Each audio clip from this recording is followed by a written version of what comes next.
15 years after Amy Winehouse, the finger's still pointed at you. I need to take control of my own narrative. I've not necessarily been accurately represented. I understand as a young boy, there was an incident that happened. Yeah, I didn't expect you to ask that. I've only just started admitting this to myself. But Take me to that evening when you met Amy. when she told me that she was a musician, I was like, oh. But then she said, no, like I'm actually good. You know, like, So back to Black, it was about you. Were there any lyrics that surprised you? there's a few perhaps that were a little bit close to the bone. We most definitely would have died for each other. It was more too intense, too fast. So you feel as if you and Amy became addicts together. No, I know for a fact we did. I remember her father visited me in jail and he said, Really? yeah, Amy was still performing a few weeks before she passed away. You could see in stages, she's not doing well. So when they told me, my first thought was, this is my worst nightmare. Our love had nothing to do with addiction and addiction had nothing to do with our love. Just before I got told that Amy had passed away, the last letter that I received was, Wow, Yeah. look at that. Hey there, before we get started, I just want to say a huge thank you for being here and watching the show. It's really one of the greatest honors of my career to have these conversations. Can I ask a small favor? Hit the subscribe button, please. It's just one click, it's completely free, and it helps us grow the community. The more we grow, the bigger the guests we can bring on, and the deeper the conversations we can have. Thank you, truly, it means a lot.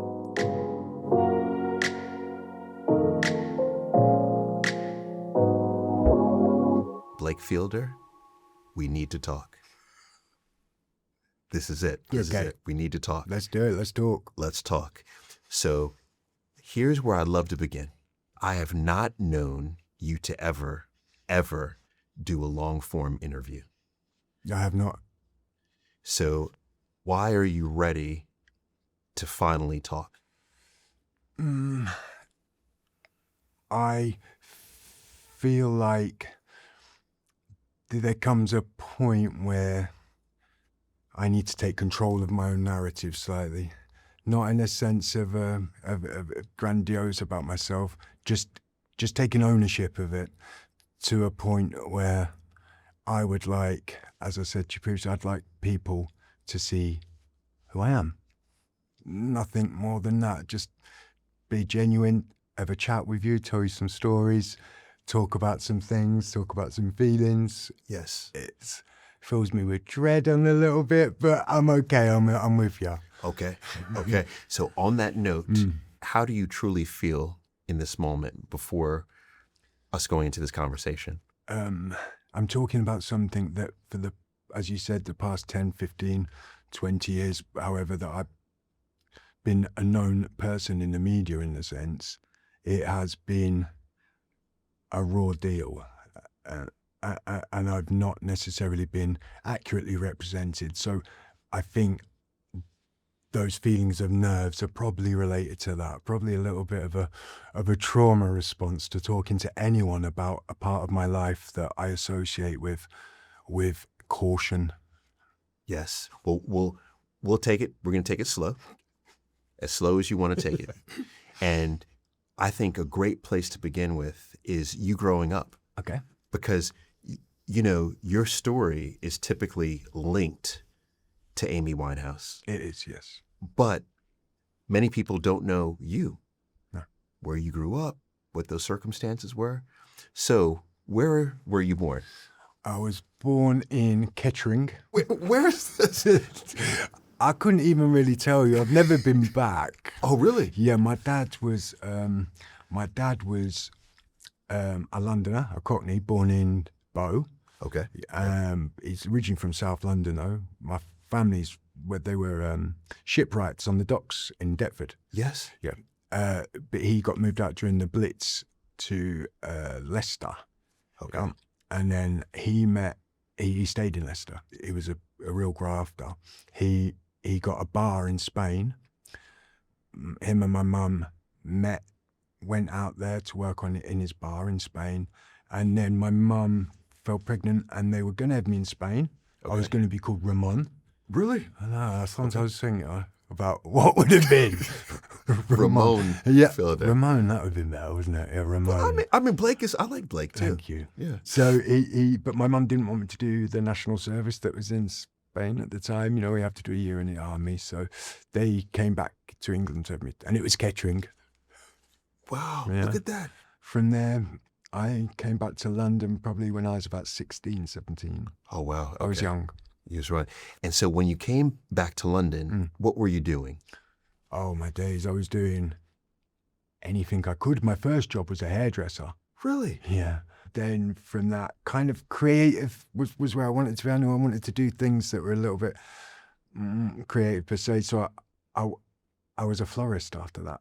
So I had the most masculine 2 jobs going. I was a hairdresser and then a florist. You were a hairdresser and a florist? Yeah. And then I ended up in music videos.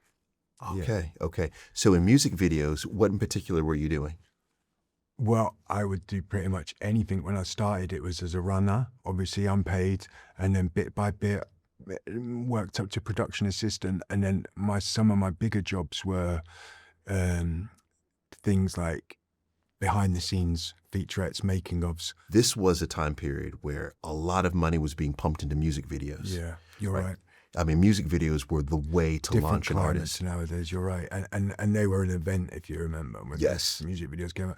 Yeah, I did work. I worked on, and that means as in like in some capacity, some great videos. One of my favorite ones was for Kasabian called Shoot the Runner. Okay. It's a really nice video. I ended up being in one of Lily Allen's videos. Did you? Yeah, I was working on that, and then an extra didn't turn up. I did it. I stepped up. Wow. Unpaid. Unpaid, of course. Of course. Of course. But that must have been a great time for you. It was actually, when I look back, yeah. A quick content warning that my conversation includes mentions of addiction and suicide, so please watch with care. So I'm curious, at this point, do you have, or what is, should I say, what is your relationship with drugs and alcohol at this point? Oh, I think with regards to drugs, I had always had one of those gnawing curiosities regarding, so if I think back when I was 13, 14, one of my favorite films was called Dazed and Confused, which is about a 70s high school. On their last day when they break up, and you know, like when the seniors get the freshmen and they like hit them with like sticks. Yes, yes. You know, and the women, the girls, the seniors are making they do all these crazy stuff like hazing. That's it. Hazing. Yep. And it was all like a different culture. They smoked cannabis in this film, and I just thought it was a cool character. I know that sounds so lame looking back as a 40-odd-year-old man to think how susceptible I was as a youngster. And then, believe it or not, my next favorite film was Trainspotting. Oh, wow. I know. Wow. I know. And I've only just started admitting this to myself because my partner and my eldest lad, my stepson, they watched this film recently. And I remember thinking, that film, unfortunately for me, it had a different effect. So that was in no way trying to be comical about it. It's a sense of I saw that and thought that looked interesting. Okay, what in particular looked interesting in that film to you? Drug use, I think it looked. But I don't want to be doing like the film a disservice because it's a fantastic film and a great book. I mean, it wasn't responsible for me doing drugs at all. That was me. I'm trying to get across that I didn't have that fear of it. It wasn't. I never saw that and thought, ooh. So how old were you when you first, was it cannabis? Yeah. Was the first? Yeah, like a lot of people, cannabis is the first thing you try when you're younger, you know, and some people, you know, it's the plant, isn't it? You know, yes. I've got a slightly different view on it now as a grown up, you know, but as a youngster in my teens, it was probably that natural curiosity. And obviously, you know, that's something that you're a parent that you'll be worried about with your children. Do they have that curiosity? Absolutely. You know, if they watch a film, are they like thinking, or are they going, oh? Absolutely. No, you're right. You're right. And so with that curiosity, you're 13. Mm-hmm. You start to dabble in cannabis. Cannabis, yeah. Alcohol as well? Yeah, yeah. If it was available, it wasn't a case of have to go to the shops and get cider. It was maybe, we'd share a bottle between 3 or 4 of us. Okay. Kids stuff. In case, but also too this is what I'm learning now that I'm a official resident of the UK. Congrats. Is it? Thank you. Is that I think the relationship with alcohol is slightly different here than in the United States. I think the culture in England, and it's been well stated, is the binge drinking. That's an issue. If you go to Europe and you go to maybe France or Spain or even Holland, you can see people drinking, but they're not drinking from 5 until 11 solidly just drinking pints. They'll maybe have a drink and then go and have some food and then do something else and then have a drink. Where in England, it's sit in the pub and stay in the pub. Okay.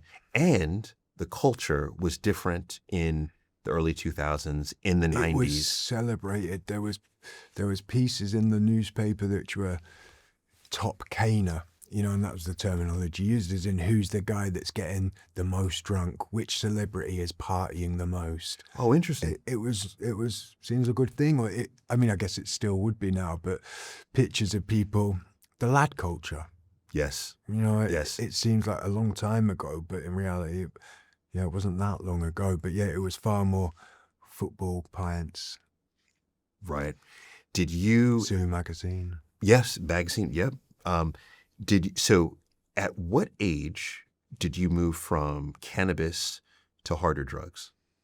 So not young. I wasn't, it wasn't super young. I was maybe 16 and a half, 16, and it was a line of coke. Okay.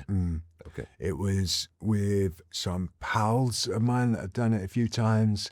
And yeah, I don't really remember much about it, but yeah, there was something there that I think I was more, again, it's embarrassing to look back about these things, to think how I feel. I'm just trying to be genuine with you. Please, thank you. This isn't how I feel now. I stress that. But at the time, I think it was something I was very excited about. Yes. It made me feel grown up and a bit interesting. Okay. And confident as well. Obviously, that's a well-known thing, but yeah, I think I remember I bumped into one of my old teachers, and I noticed after maybe 30 seconds that he was looking at me very strangely. This was the first night I tried cocaine.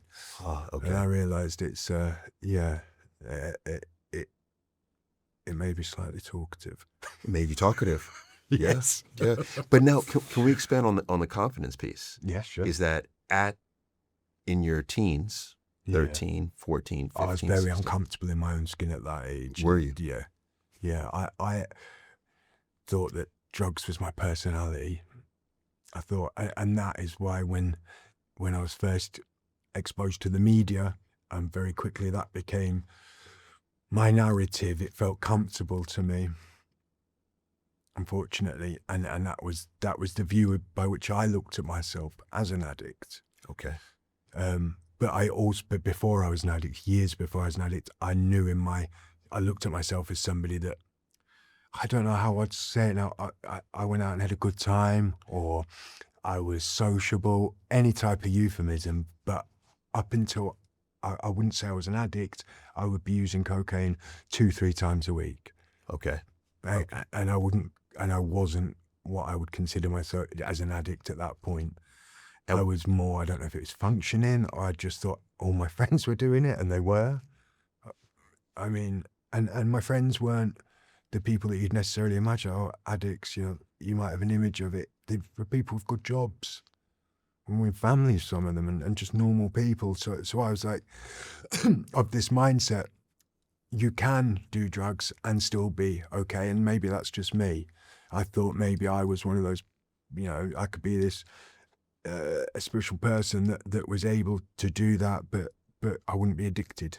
Okay, which is fair. And I don't know the figures, but I'd estimate there's hundreds of millions of people around the world in some form of addiction, not just opiates, alcohol, gambling, eating disorders. Yes. There's so many that people aren't always conscious of, that count as an addiction, that are an addiction. Shopping, Yes. compulsive spending. So I wasn't the only person doing it. I wasn't, an outlier. Yes. There was lots of my friends.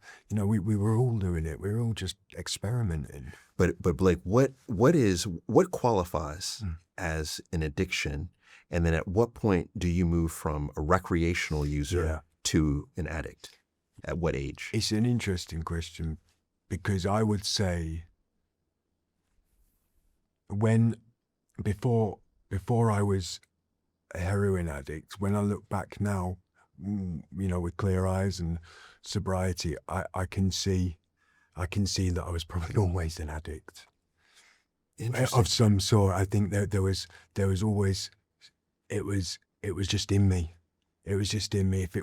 It would be whatever I did, it wasn't enough. It felt like, until drugs were also there. So if I was on a night out or going to the pictures with my friends, or just doing normal things, it would be better with drugs.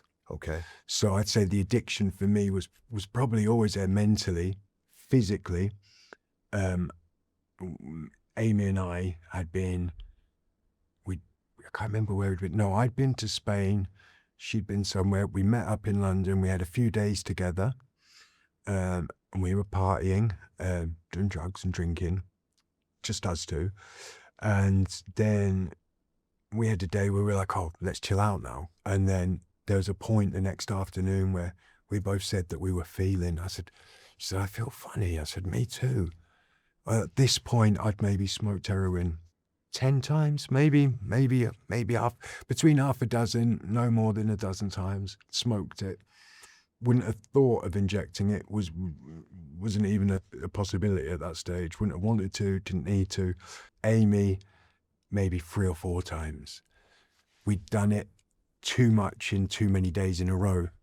So I think we'd gone from once a week, and then again maybe the next week, then not done it for a week, then met up again the next week, done it a few times. And then when we'd done it 2-3 days in a row over this weekend we spent together, that was the first time that I can remember, hand on heart, going, oh, I can actually feel it now. I know what everyone was talking about. And this is interesting. So you feel as if you and Amy became addicts together? No, I know for a fact we did. Yeah, you did? Yeah, that is completely and just that is exactly how it happened. The sense of, I tried it, I'd done it, and as I'm freely admitting, I was always had that addict inside me. But yeah, my first actual dependency, yes, where I'm waking up and going, shit, I need to use something to feel normal, was around that time. Yeah, wow. This would have been 2004-5 time. Okay, for me, what's so interesting about this is that when I, did as much research as possible with you coming in here, a lot of the articles depict you as an addict prior, yeah, of course, to meeting Amy. Yeah, and you're refuting that. No, I am, in a sense of, when people think of, I was not what you would call I wasn't in daily addiction. Drugs were not. I didn't wake up and need drugs. The funny thing is, Paul, we were so naive as drug addicts, and we were I'm not at all kind of trying to dismiss that in any way. We were fully addicts by this stage, but we were very naive. I can think of an example. We were once in Switzerland, and we were feeling poorly, withdrawing, and the tour manager or somebody associated with Amy's team, they managed to get us medication. And this medication, there's 2 types of medication for, well, there's 3 now for opiate addiction. One of them is Subutex. And what that does is it's a sublingual, so it goes under your tongue, it dissolves. We swallowed them straight away because we had no idea what they were. We weren't addicts. We were just people that we were addicts, sorry, but we weren't in that. Yes.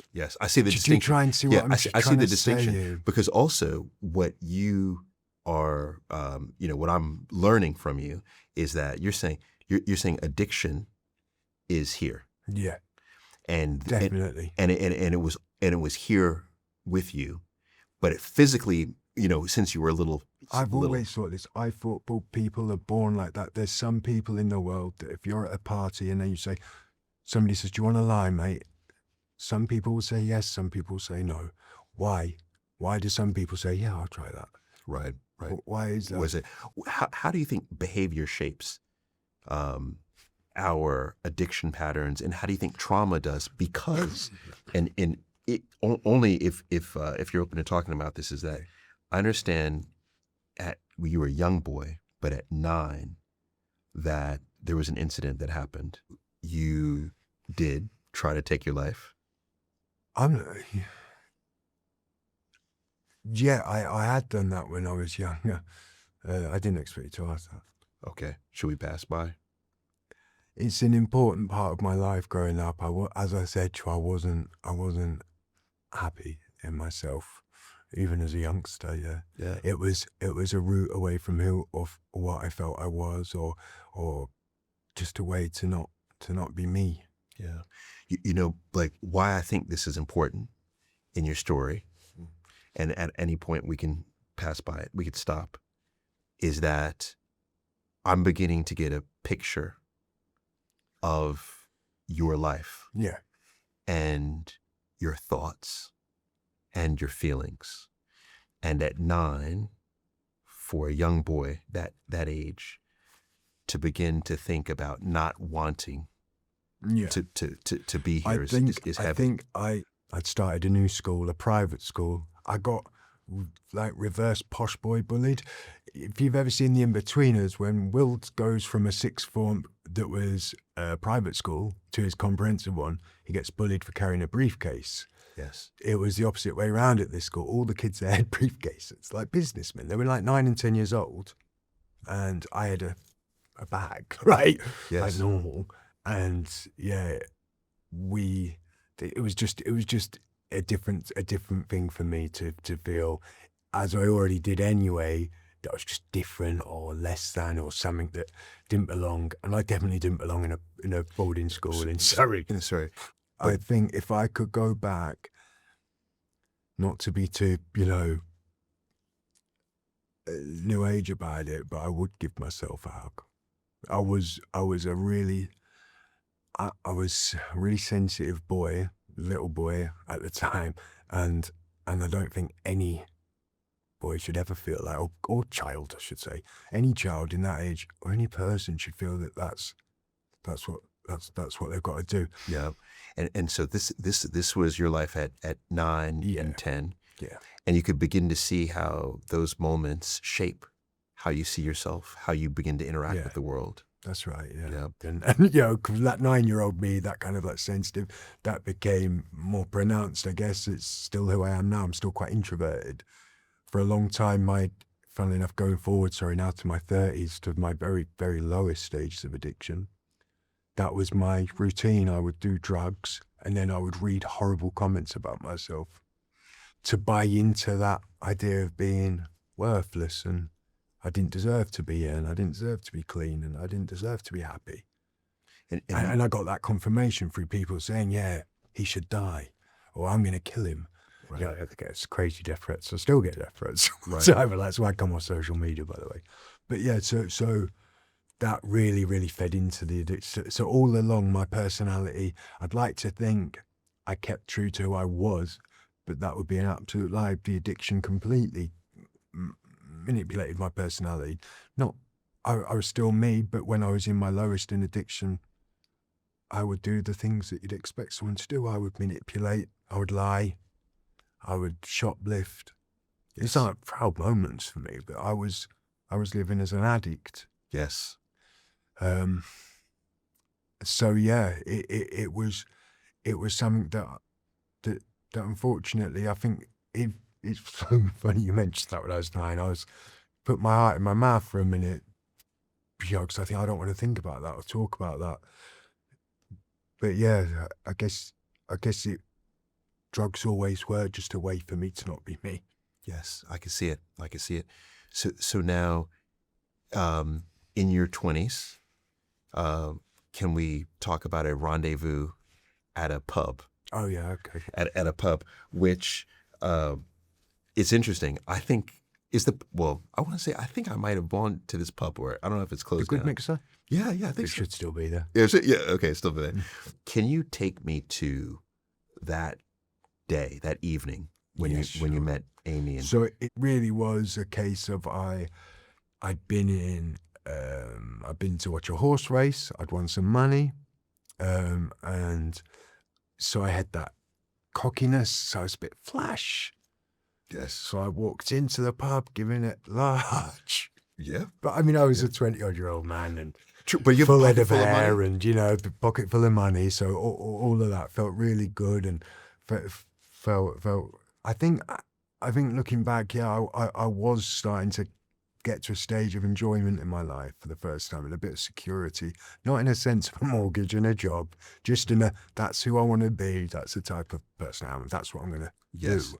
She was playing pool, if I remember, and I was quite good at pool, so obviously asked for a game of pool. You did. Yeah, I said, I'll play next, and then from there, by that time, don't you? You do. So you see her playing pool, which, believe it or not, there's a few little things I have for you. Okay. I want to show you this. Yeah, exactly. It like looks that. something like this. Exactly like that. Yeah. Yeah. With that hair, that type of top. Yeah. Yeah. She loved pool. And I didn't realize.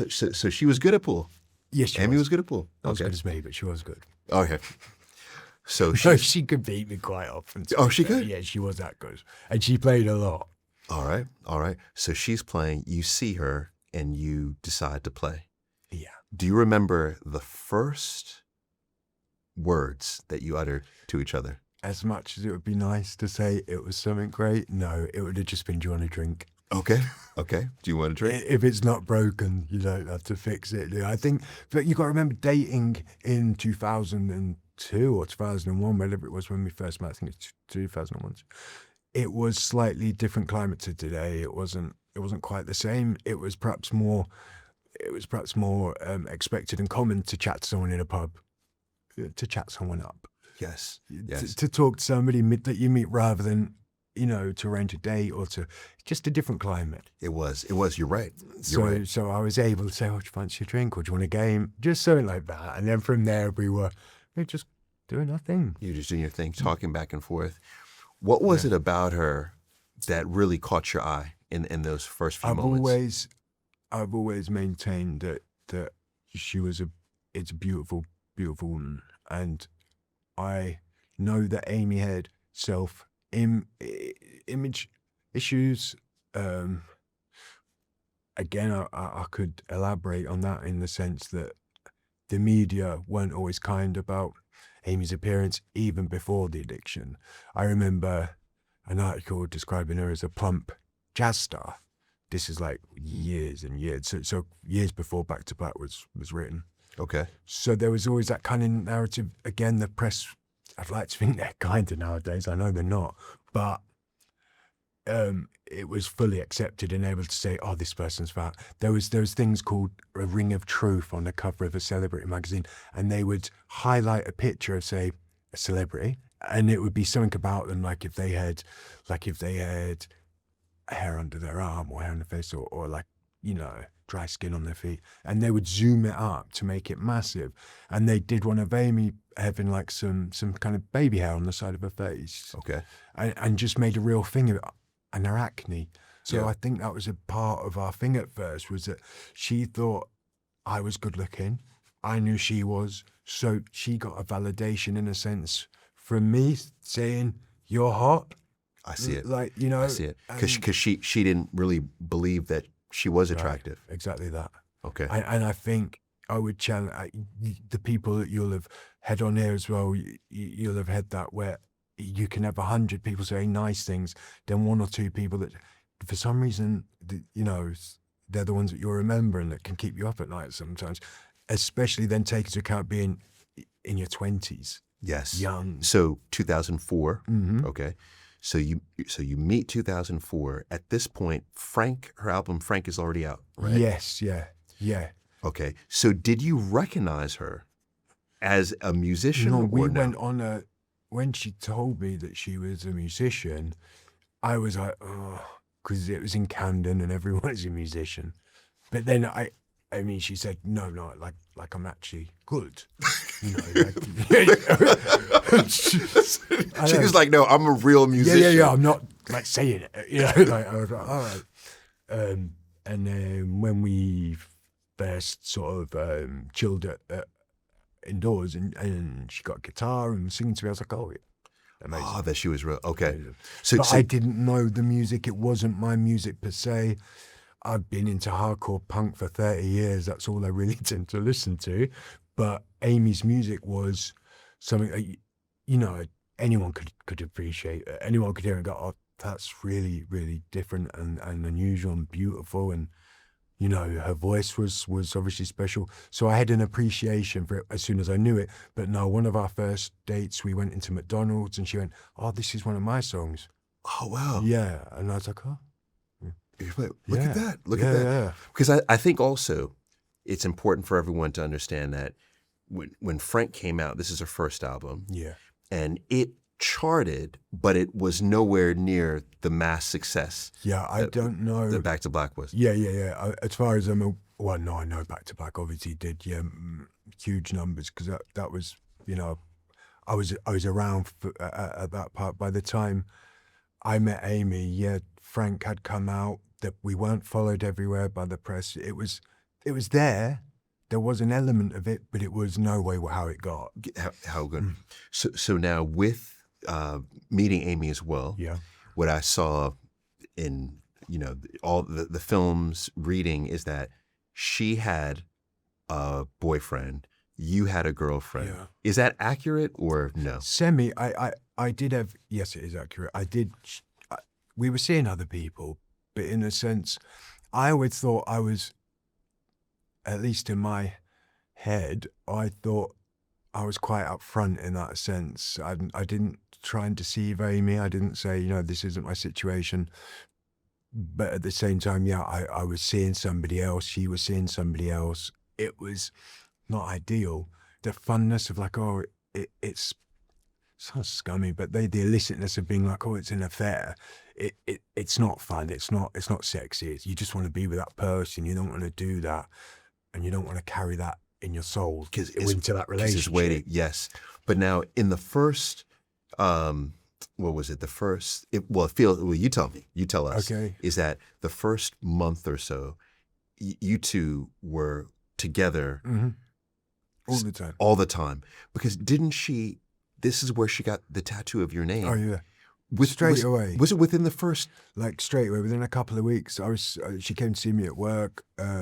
She used to come in maybe 3-4 times a week to come and sit with me, like have a drink. And she came in one day. It was like a afternoon. We went upstairs. It was a really nice cafe in Camden. Actually, we went upstairs to the balcony. She goes, oh, "I've got something to show you," and then she showed me. Yeah. 2 weeks, 10 days, maybe. It was cool. Obviously, you know, you're like, whoa, for me, that's me.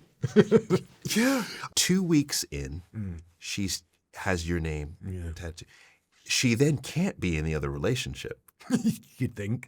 Yeah, I was thinking, she can't, unless she is it's just a friend. Yeah. No, obviously, I think there was no hiding it on her side from that point. But Amy could be ruthless. She would just tell you. She was a lot braver than me. She would just say, she'd be like, "No, I'm with this. I'm done. I'm with him. I'm with it." What, in that first 9 to 10 months, right? Yeah. What are some of the things that you two would enjoy doing? You know, what was life like between the two of you? Well, we were young, so we were in our 20s in Camden, so it was a good social scene. Amy didn't do drugs at this stage. She liked smoking cannabis. So our lives were at that stage going to the pub, playing pool, watching a lot of films, sitting on the balcony of the front porch, like just sitting there drinking bottles of Doolies or Baileys, horribly sweet liquors and liqueurs. Yes. Occasionally getting stoned together. Yeah.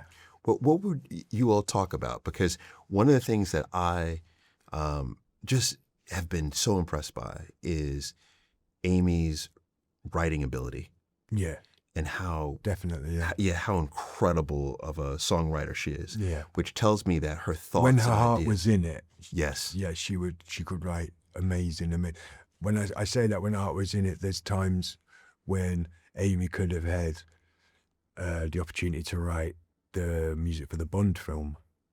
Yeah, they asked her to do really, the second Daniel Craig one. Is it Quantum of Solace, I believe? They asked her to do that, and she couldn't do it at that stage. Her heart wasn't in it. That's what I mean when I say she was brave.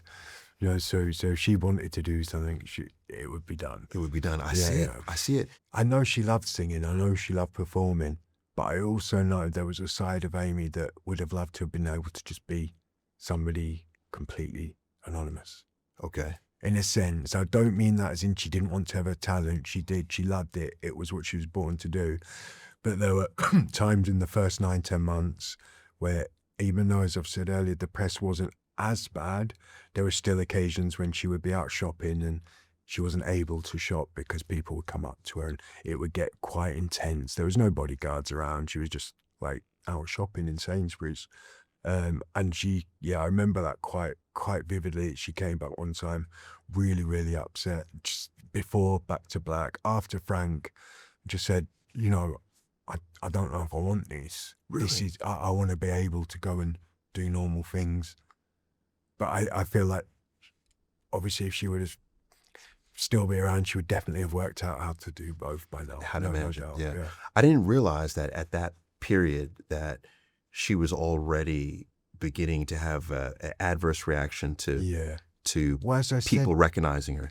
not just people recognizing unkind comments in newspaper articles, or just, it would sometimes affect people's perceptions. So Amy was quite, especially from Back to Black, after that stage with the Rehab song, it was almost accepted that it was a part of the tabloids week. They'll get a picture of Amy drinking, you know, or partying. So I think there was an advert. There was always an awareness. I think Amy used to work for a newspaper as well, so she knew full well what she was dealing with. All right, fair. So she wrote, "I fell in love with somebody who I would have died for. We were in love and we were together, and that's like a real drug." Mm. Would you say that you two fell for each other too fast? With Amy and I, we were in love, no doubt about it, and most definitely would have died for each other, and would have done anything for each other. It wasn't a case of that. It was more too intense, too fast. Fair. Can I show you a photo Most certainly. that I believe is one of the coolest photos I think I've ever seen of I'm a couple. excited to see it. And to me, this represents the epitome of London during this time. Let's see it. Yeah, it's a happy picture, that, isn't it? Yes. Can you describe what's happening there? Yeah, I'm doing. I think what's going on. Sorry, that's an ace picture. It's funny seeing these pictures. These aren't things I look at. Yeah. These are memories which are hard for me to revisit. You understand that? Yeah. Right? It's hard for me because she's not here still. I hear you. And that was my best mate. Yeah. And, you know, we were happy, and the drugs was a side of it eventually, but there was also just the day-to-day couple life, just feeling safe together, watching a film, having a laugh together, maybe having a meal, normal stuff that love was built on. Our love had nothing to do with addiction, and addiction had nothing to do with our love. That's where it went. It wasn't who we were in that. I'm with you. And that's why this, for me, and I won't even, I know it's you know, it's interesting. I didn't realize how heavy looking at some of these images would be for you. Yeah, but now hearing what you're saying, especially because you haven't looked at these in quite some time, for me, this embodied, I think, the love that you two had, you know? A bit cheeky, Bit silly. Silly, cheeky. Yeah. So when you think about how fast that love was, Yeah. so you said that you really, it was fast, it was Yeah. intense.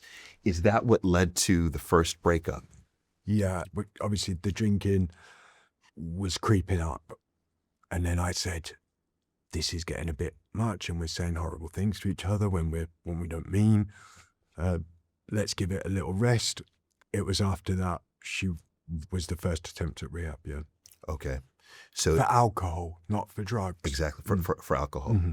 So, and this is also during this period, she's writing Back to Black. That's right, yeah. So this gave her the experiences. So me, essentially, obviously, there's been so many people that have said it. I remember it.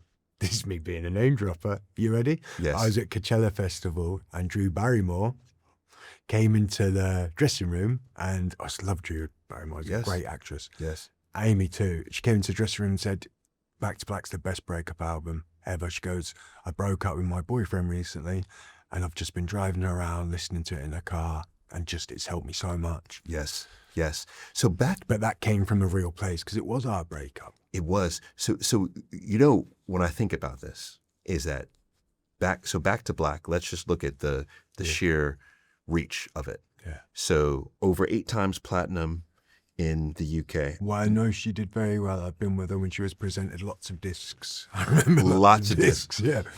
So Back to Black was certified 8 times platinum in the UK, 3 times platinum in the US. It sold over 20 million copies worldwide, making it one of the best-selling albums of the 2000s. It spent over 170 weeks on the UK albums chart. Yeah. Went on to win 5 Grammys. Yeah. All right. Now, I happen to have right here next to me. Yeah. If this is okay, I'm not sure if it's too much. I got thanked on this. Oh, you did? Yeah, I think so. I think You're my name's on here at the back somewhere. Oh no, it's definitely in the thanks. Let's see if it's inside. I'll show you. Because I remember she brought it to the pub to show me, and I was laughing. I said, "Oh, I just get one little." Oh, here it is.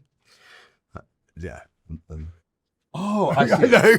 Oh, wow. I know. You were just. Can you see now why I was a little bit? I was like, I see it. Thank you. Yeah.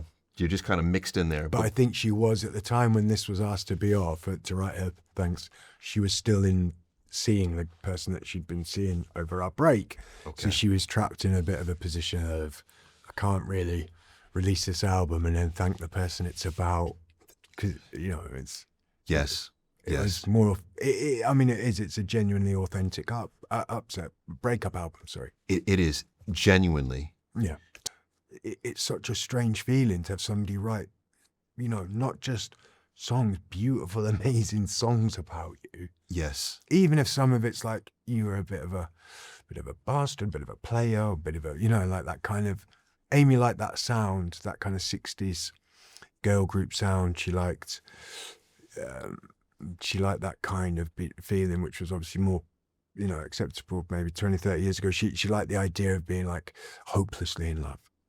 Yes. Of being, almost old-fashioned in a sense. She said to me many times, I want to just be a wife, just make you dinner. And just, that to be us. I'm just your wife. Yes. Get you a beer after work type thing. Yeah. Quite honestly, it's an album that you just can play. There's no skips. Do you know, funnily enough, when me and Amy used to be, we were in... Last time it happened, I think I can remember it was in Cannes or Nice or whatever, and we'd gone to a bar and they were playing it, and she always said, "Can you turn that off?" Yeah, she would never want to hear it out and about. Why do you think that is? I don't know. I think maybe it contained a lot of memories for her that went deeper than just somebody, maybe singing along to rehab. Okay. I think that's part of why Amy, aside from the music, aside from the actual genius of the songs, is that people can relate to it because she's writing about things that most people have felt, like just being in love with somebody and it not working out for whatever reasons, and how that feels and how it hurts, and Yes. Love's a real dark emotion at times. It can make you do some really crazy things. Yes. And the rawness of it, I heard, or actually I read, there was an account where she was pitching the album, or I think one of the executives at the label wanted her to come demo some of the songs, and For Back to Black. Black, and Amy demoed 2 of the songs, and the response was, "Can you do something lighter? Can you sing about love as we know it, right?" And I think that a lot of people would have gone and switched, and rewrote. There was no doing that with Amy. Do you know what? That's one of the things that I've always, my stance now is that I know a lot of people, especially people reading media 20 years ago, would have an idea that Amy's passing is my responsibility. As I've always said, I never shirk from any responsibility. If I've done something, I'll put my hand up to it. But I'm okay. I'm not okay, but I've made my peace with, I had a part to play. But there's one thing, aside from everyone else that also had a role to play, Amy herself had agency, and that is in no way at all disrespecting her by saying that. But Amy did what she wanted to do. And even though the drinking had started to hurt her, she carried on.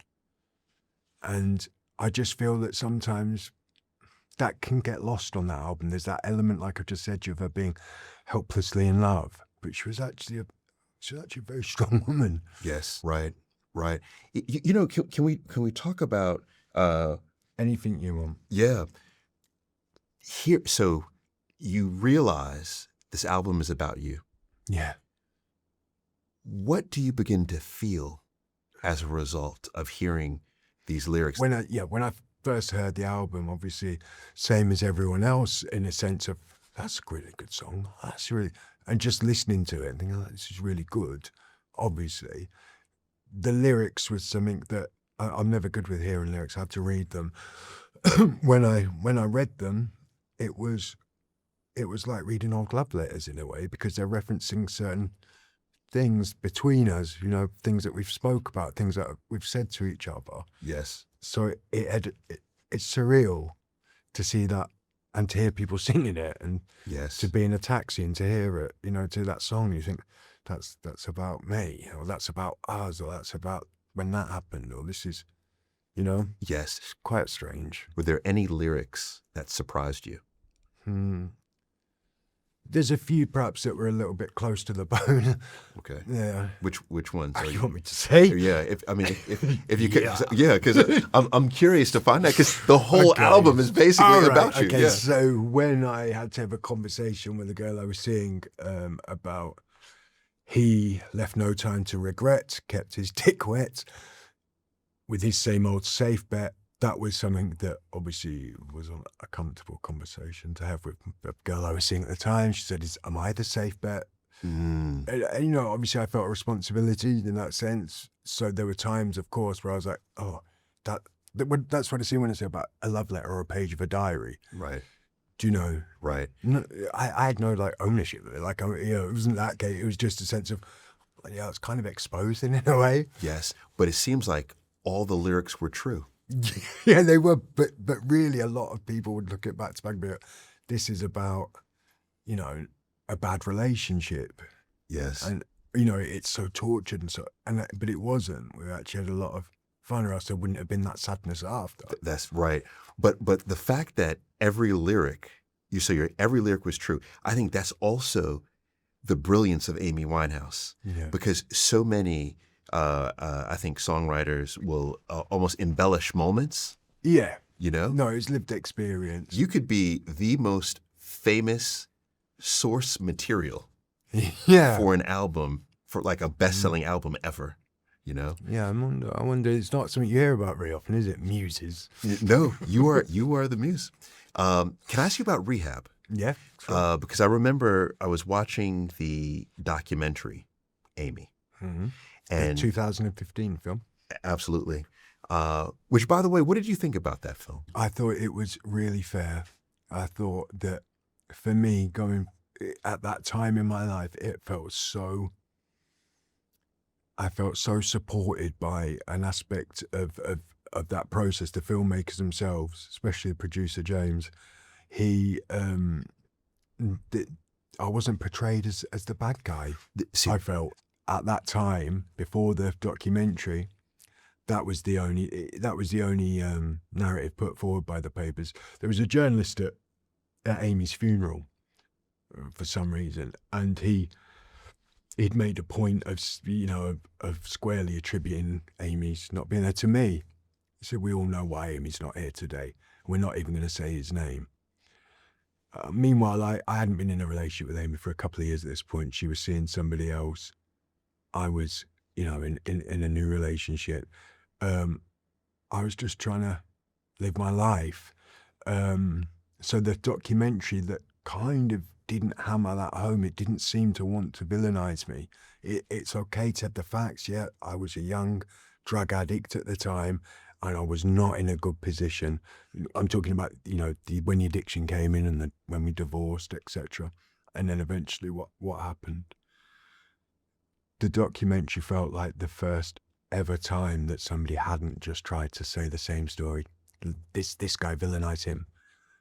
There's no other blame here. Nobody else is responsible. Only this one single addict. And that felt like the documentary was like, no,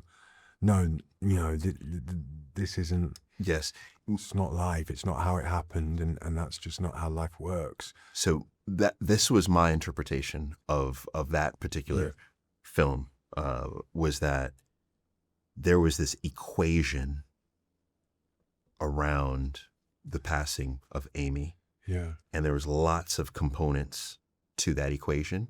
You were one, but there were others that were in that equation.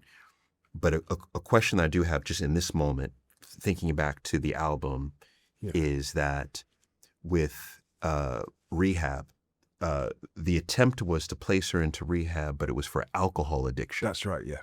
Okay. Yeah, Dad had taken her to a rehab, but obviously, famously, didn't go in. Okay. Or did go into the reception and looked around at the people there and said, I'm not this. I'm not drinking mouthwash and, waking up in the middle of the night to have tips of drink. I just binge drink occasionally when I'm upset, was her reasoning at the time. Okay. It's quite hard to label yourself as something if when you think, is that what I am? Yes, which is why previously, we were talking about the line between dependency and addiction. Dependency and addiction. Yeah, they are two separate things. I believe in a sense. You can be what's called like a dry drunk, for example, where you don't drink, but you still make sure you do the same routines every day. You might go in the pub and order a Coke. But you still have to be in the pub, so there's an element of that in a sense of, for me, dependency, as in I woke up and I needed opiates to even, before I could even walk, is where it went. Didn't start like that, but that's where it went. Where it went. So we both had that addict inside us. Addiction's a disease, but we both had that component. And that's what took Amy in the end was alcohol. She wasn't using drugs when she died. Yeah, she drugs wasn't. Isn't drugs. No drugs in her system when she died. But what's also hitting me now is that it was the perfect storm brewing right when this album comes out, Back to Black. Yeah. Because you two are rekindling your love affair. You two are not addicts. No, that's right. Yeah. Then you add on the press, you add on the money. Yeah. And yeah, definitely that. Also, sometimes it's an unreal situation being in an environment like on tour.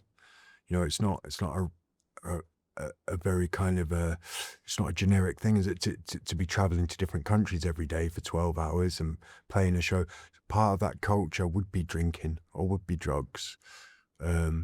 Drugs and alcohol will always be involved in the music scene, unfortunately. So how quickly do you two come back together? I remember clearly the confirmation of let's just do this again, let's just get back together. I'd gone to see her in a pub called the Hawley Arms in Camden. The guy that she was previously seeing showed up, and she said, I'm with Blake. Obviously, I'm going to be with Blake. I've always loved Blake. You knew that when I met you, so you can't really be too upset about it. She was just that, a matter of fact? Yeah, and the guy got photographed. It was a story. There were journalists everywhere. They knew it. They said, Amy gets rid of... Yeah, gets rid of Alex, and yeah. Was that really the moment that you two were back together? From then on, yeah. And that was. I'd say we were married about maybe 7-8 months later. Look at that. So you're married 7-8 months later. Yeah. Can I? This is the last photo that I have, by the way. Is it a wedding pic? This is okay. This is. You look good. This is good. You two looked phenomenal. Thank you. This is you and Amy. It's a beautiful dress, isn't it? Very good. But I think she looks elegant, but you look classy. Very classy. I've got a nice suit doing a lot of heavy lifting there. She rang her friend. She rang Kelly Osbourne. When she came, she's like, we got married. Oh, is Kelly Osbourne the first person she called? She was, yeah. She's a dear friend of ours. Oh, my gosh. Yeah. Oh, my gosh. Yeah, lovely person. But yeah, I believe it or not, neither of us were in addiction at that point. Amy had a little bit of a drink on our wedding day. No drugs. It wasn't. The narrative was so different at times to actually, we did become that. But when we got married, we were in America. So we got married in Miami. And obviously, when you're on tour in a country like America, I wasn't out trying to find drugs there. I didn't feel safe doing that. I didn't know people to buy drugs off, so I just didn't do drugs. Obviously, I'm not saying they weren't there.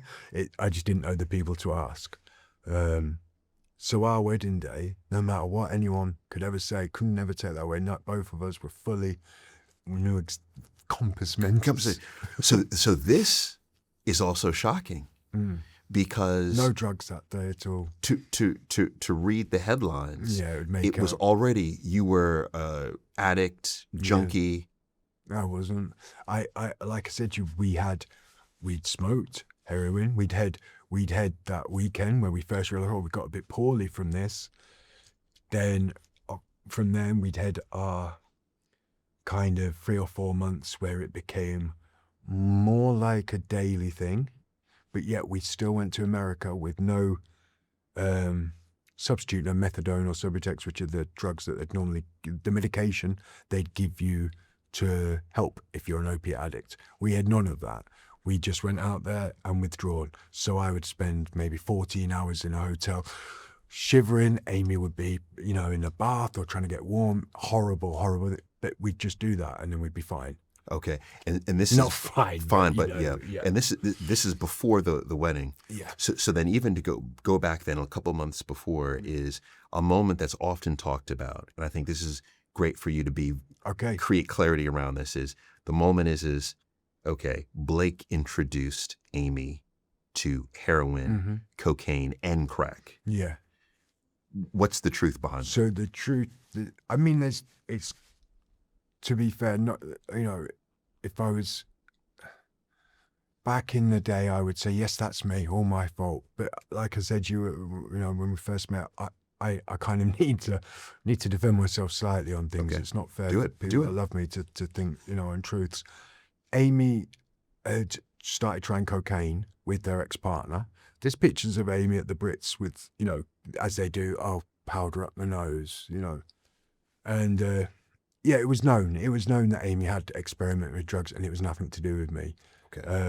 The heroin was something, as I said, I tried, let's say 10 times, smoked it over a period of 6 months with some friends. That's where I was at with that. But yeah, she first time she did it was with me, and it was probably my 6th time. Okay, fair enough. And the way that the story is told, at least, I think it's that I was a hardened drug addict, and then I somehow, would have manipulated that situation. It's just not true. It's not true. It's just not the case, no. And then also, did you encourage her to take the heroin? No, there was no encouraging or not. It was a sense of, in the same way that if I said, I know this is going to sound strange to a lot of people, if I said to my friend, do you want a beer in the pub? I'm not hoping that they fall into alcoholism. Or if I, at that stage of my life, was at a stage where I say, oh, do you fancy a lime, mate, to my pals? I wasn't thinking, with any luck, they'll become a drug addict. There was no destructive element to it. It was, do you want to try this? Right. Because heroin, for you, what did it do for you? It just gave me a cushion and a protection and allowed me to feel okay in myself in a way that, the same way cocaine gave me a confidence, heroin gave me an insulation, like a bubble. It kind of made me feel like, okay, yeah, I'm all right. I'm okay in here. Yeah. And also too, Blake, I would imagine at this time, in those first few months before you got married, it just, not that Amy becomes an overnight success, because clearly she's successful, but I would imagine the level of fame just completely different takes to off. when the fame that Amy experienced and had from Frank was completely different to the Back to Black. Obviously, the press is still the press, they still do their stories, but the amount of it, I think the second film, Back to Black, with Jack O'Connell and Marissa, that was... And Jack O'Connell plays you. Yeah, again, I don't think I came across as the villain in that film, I'm trying to reiterate, I don't see myself as.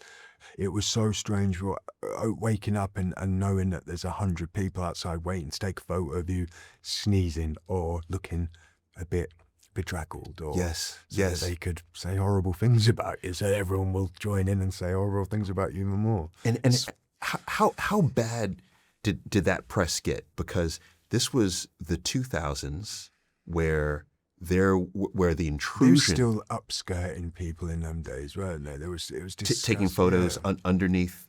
That was really all, underneath Amy's skirt. No, I'm saying that was the press's. That was their vibe at the time. So there was zero. We got our phones hacked. Yeah, I got interviewed by the police years ago about having our phones tapped, which is crazy to think. How much kind of sway did the press have? I didn't fully begin to understand this until we had Jamelia as a guest, and her phone was hacked. Yeah, and she talked about how insular it made her because she began to think that her friends and family were selling stories. Completely and utterly empathize with that. I've had the same thing. You see something, you think, who could have said that? And it does it. It completely it makes you more insular in a sense. Amy and I, it was like you say, a perfect storm. The fact that outside our window there were people trying to tear us down as we saw it made our bond stronger, and add drugs into that, and it did become to that daily addiction stage I see it. Quite easily and quite quickly, and it was like, this is our safety net. Yeah. Would you say that, were you naive to the dangers of heroin? Yeah, even though, like I said, I absolutely adored the film Trainspotting, you don't think that's going to be you. Like I said earlier with that thing of, buying your mate a drink, you don't think alcoholism's going to... Hundreds of millions of people around the world are in addiction, but yeah, you just somehow think, no, I can have fun with it. I'll be okay. I'm not like them guys. I do it like, whatever kind of ways you try and justify it to yourself. Unfortunately, Amy never, ever got to a stage of IV drug use, of intravenous injecting. I did, and yeah, I would say my time after post Amy's passing, especially, was about as miserable and as full on of any drug addict existence as you could get. Yeah. We're gonna go there. We're gonna go there. Can't wait. Oh my God! I'm sure you're excited about that. Yeah. Maybe one other thing on the press, because I don't think, like, when I look at the images of you and Amy walking out of anywhere, the flat, walking out of, all I see is flash, Amy, yeah, just walking backwards. You're just trying to walk somewhere. Yes, to go to the shop to get some milk. I've seen, like, her accidentally hit a camera. I've heard stories of paparazzi throwing drug paraphernalia in the car. I've had Taking even I'd say 8 months ago, I got photographed. I've been to the shop. I was making a breakfast. I've been to the shop to buy some tinfoil to grill some bacon. It's before I was vegetarian, and the photograph was Blake's buying tinfoil. Ha, heroin. That's another reason why I've come on here. Great. No, I cannot escape it, and I think I've got people that love me, and I'm not on drugs. Why should I just allow them to say it? Am I not allowed to buy tinfoil from now on? Right. But this speaks to even that time period, because you were being characterized as a junkie. Yeah, I was. So what was the conversation like between you It's a and horrible Amy? word, isn't it? Yeah, it is. It's a horrible word. I think about people in addiction. I think the kindness nowadays is far more than it was 20 years ago. Like I say, it was something to be laughed at or ridiculed or demonized. It's disgusting, or it's this or it's that. There was a picture of me and Amy. We'd had a really bad, I'm sure you probably might talk about it, you might not. There's a picture of Amy and I. We'd had a really, we'd had an argument, and she'd run off somewhere, I'd gone off somewhere, all drama, and I'd self-harmed quite badly. Amy had also self-harmed. Blood had dripped onto her ballet pumps. Yes. And for the press, that was all they needed, is Amy was injecting between her toes. And that was for years. And I imagine some people still think that's what that picture was. Rather than, we both got clearly cuts, and it's just two sad people that have, had an argument, and it's public. It's nothing good about it. It's incredibly toxic, not normal. But we weren't treated with any kindness or any normalcy. It was, look at these two. He's doing this to her. She's an addict, a bad one, and it's his fault. And it's his fault. I didn't know how to deal with that. I didn't know how to deal with, why is everyone hating me? It feels horrible psychically to even think like there's millions of people are reading that I'm trying to hurt this person that I love. It's a hard memory to think about, but when I think about that, it's like, it's a low point of my life. It shouldn't be a low because of shame or that it should be a low because that was me and my best friend who I loved crying out for help. Yes. And just getting pointed at and laughed at and blamed, while also keeps getting on stage, Amy. We need to get paid. Yes. When I consider the media putting me out as a shield, or Amy's management, I don't include her family in that. I think that's a natural reaction. If I was if I was Mitch in Mitch's shoes, I would also have thought, is this the guy that's making her do drugs? Because I don't want to imagine that she does them on her own, because then it might be on me. I might have done something wrong, because it's not the case. It's just addiction. It's how it is. But if you're having to, if you've got somebody that's the focal point, I think that's what happened with Mitch. It became far less painful for him to look at anything deeper. So we were for a while close. In a sense, we chatted. I'll be honest, before Back to Black, I saw Mitch maybe twice. After Back to Black, I saw him. After it released, I saw him 5-6 times a week. It was All the he time. was a lot more involved. It was just how it was. And we had a relationship. We were friends to some extent. Obviously, it was my father-in-law. But yeah, I like the guy. He visited me in jail. Oh wow. Okay. Yeah, and we had a dialogue. He knew I wanted Amy to be clean at that stage. This is a stage where I was in jail. Amy was struggling, and he was desperate. I think. He's like, "Can you help or do anything?" Because it's obviously, she's really suffering. And then from that point on, there was something happened where there was a massive switch that kind of got out. I don't know what happened, but something happened where there was no more dialogue. It was very, very entrenched. I rang him up one day. I used to call him quite a bit, and he was completely different, just a different person with me. Was not kind, not nice, and I was like, what's the problem? What's gone on? I still don't know. We've never spoken since. We spoke once since. I said to him, he said, I was in a rehab, and he said, this is going on and on, you and Amy. Well, what's happening? I said, I will divorce her, Mitch. If you think he said, if you love her, you'd leave her because it's not, together you guys are not going to work. He said, you need to trust me and divorce her. And if it's meant to be, you'll be, So I said, all right, I will. Let's see. I said something about, me being a shield for the past sort of 5-6 years. Obviously, I don't want to keep doing that now if I'm not going to be part of it. So please try and do that for me. This is obviously Amy was still alive, so it's a completely different mindset. I think I said something like, would you help me, with a deposit on a house or something? I said, because obviously after being subject to the media I've had, I said, I'm going to really struggle. I said, and also I haven't got much. If you could help me, that'd be great. He said, of course, we'll look after you. I said, I'll not ask Amy for a penny. I said, you know that. He said, no, I know. But yeah, we never spoke again. From that moment. Yeah. I also thought for a while that, bearing in mind that I managed to get sober, to get abstinent from drugs, that he would have, somehow taken a comfort from that. I know Amy also would have. I think about that sometimes, how Amy would be now, and I know she'd be in the same position I am. Have that. It wouldn't be an entrenched, but a comfortable. So comfortable with herself, yes. Not needing to drink or to do a substance to be happy. Yes. Just being her. I know she would have got there. Yeah.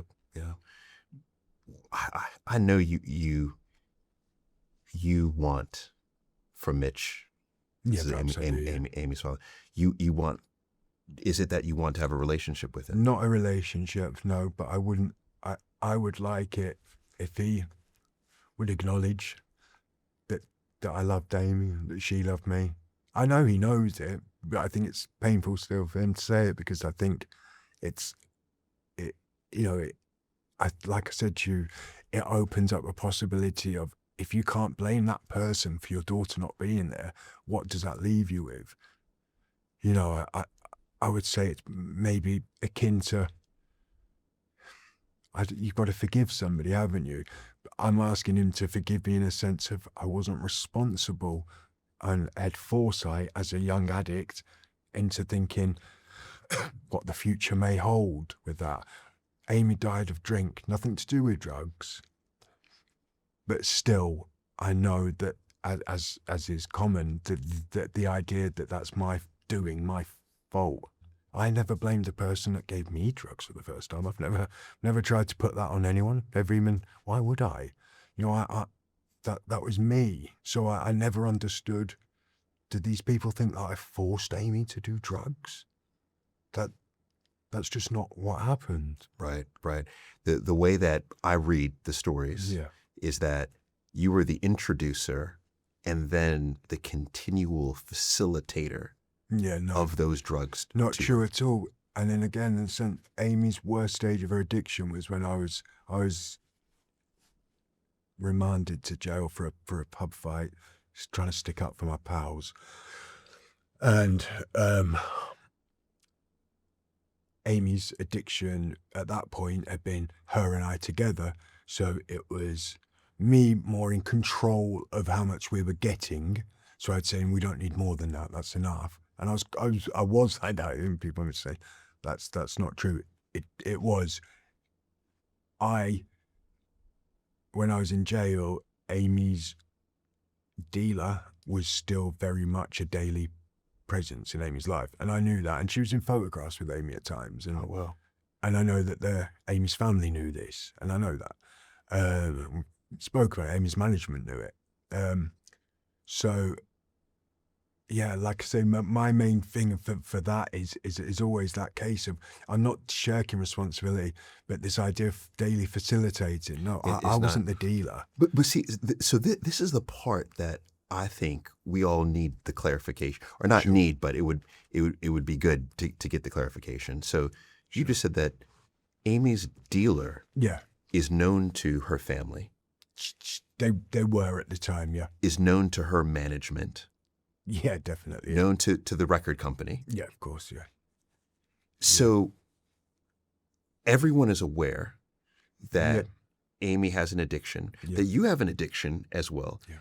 At any point, does anyone intervene on your behalf or Amy's behalf? Yes, yeah. Definitely, that did happen. There was an occasion where, as I said, we were naive to all the possibilities and the depths of drug addiction at that stage. We were still in the first 6 months of it, so hadn't seen the misery. All we'd got told is, this is really bad, don't do it, guys. Okay. So we hadn't been at those crushing lows that you get from addiction. Stomach cramps and self-harm. That wasn't there. It was, dare I say it was still like the naivety side of it. But be that as it may, as soon as it became public knowledge that there was drugs in a relationship, there was one occasion they tried to, we were both in a rehab for a few weeks. Yeah. It didn't last, it didn't stick, but that's not uncommon. I think obviously, a lot of her families, possibly the management, they quite quickly came around to the idea that get rid of me, get rid of the problem. And that obviously didn't happen. And I also would add to that, if Amy and I had been in a relationship at the time of her passing, I would have been with her. I'd have been with her. Even when I was in jail, in Pentonville, in solitary confinement for failing drug tests of, addiction. When I was in that stage, Amy and I had spoken on the phone to her, and she said she was out drinking. She'd fallen asleep on her front doorstep. So I rang her manager from jail and got him to go and pick her up. So even in jail, I'm not saying, oh, I'm great, not at all. I'm just saying I still had that level of where I would be like, yo, you need to get over there, Amy's. So I would have done anything. I would never in a million years have let her just sit and get drunk all day. Yeah, all day. And this speaks to the circle and Unfortunately, the machine, right? And I always think that how much of the team, if you will, that was around her was focused on function over her health. I would say that the majority of, even in a documentary, I think her manager says, from my point of view, I did the job I was expected to do, which is put Amy on as many stages as possible. He says it wasn't my job to look after her health, which I don't think is perhaps, it seems strange as a sentiment, but I don't think there was a responsibility felt. As I said, there was a convenient scapegoat all along. So there was never any sense of what can we do to help this. It was, Amy was still performing a few weeks before she passed away and was clearly in trouble on some, you could see in stages. I kept reading at time about the recovery of Amy, look how great she's doing, but I could see that the weight she'd put on seemingly was from alcohol. I could see that and I recognised that. So I thought, this isn't true, it's a lie, she's not doing well. And I knew she wasn't because we were still speaking and writing. A young woman in her 20s drank herself to death in $1 million mansion with security and family around. That's depressing, sad, and tragic, isn't it? It's tragic, but it's also, I think it's a bit unforgivable from a sense of people, like you said, you asked the question of responsibility and, whether it was get her on stage, let's do our job, or hang on a minute, this person doesn't look right. I once I got on stage and took Amy off stage because she was struggling. I would think nothing of doing that. You know, I wasn't bothered about people who paid £40 to see. I didn't care. That was my wife, and she was struggling on stage. I went and got her off stage. Said, "Come on, this isn't working. Let's just chill." So when I saw footage of her in, I think it might have been Belgrade or something. Oh yeah, it was heartbreaking. That was heartbreaking. I thought, who's letting her do this? I know that seems ironic because I say you couldn't make Amy do what she wanted. Amy told me a story that she said she'd gone to sleep in a taxi and woken up in the place where she was at. She hadn't remembered anything of the plane, taxi to the airport, the plane ride, departure, or she hadn't remembered anything. She just woke up there. So it's scary. Did you and Amy ever talk about getting clean together? All the time when we were in Addiction, yeah. And after, when we'd split, I'd filed for divorce. She used to come and see me. I'd moved up to the north, to Yorkshire. She'd come and see me, and I'd had a real successful stint in rehab, and I was clean. And then I had somebody come and visit me that I'd met in the rehab that was still in addiction, unfortunately, and I thought I could help them, etc. You know, people helped me, I'm going to help this person.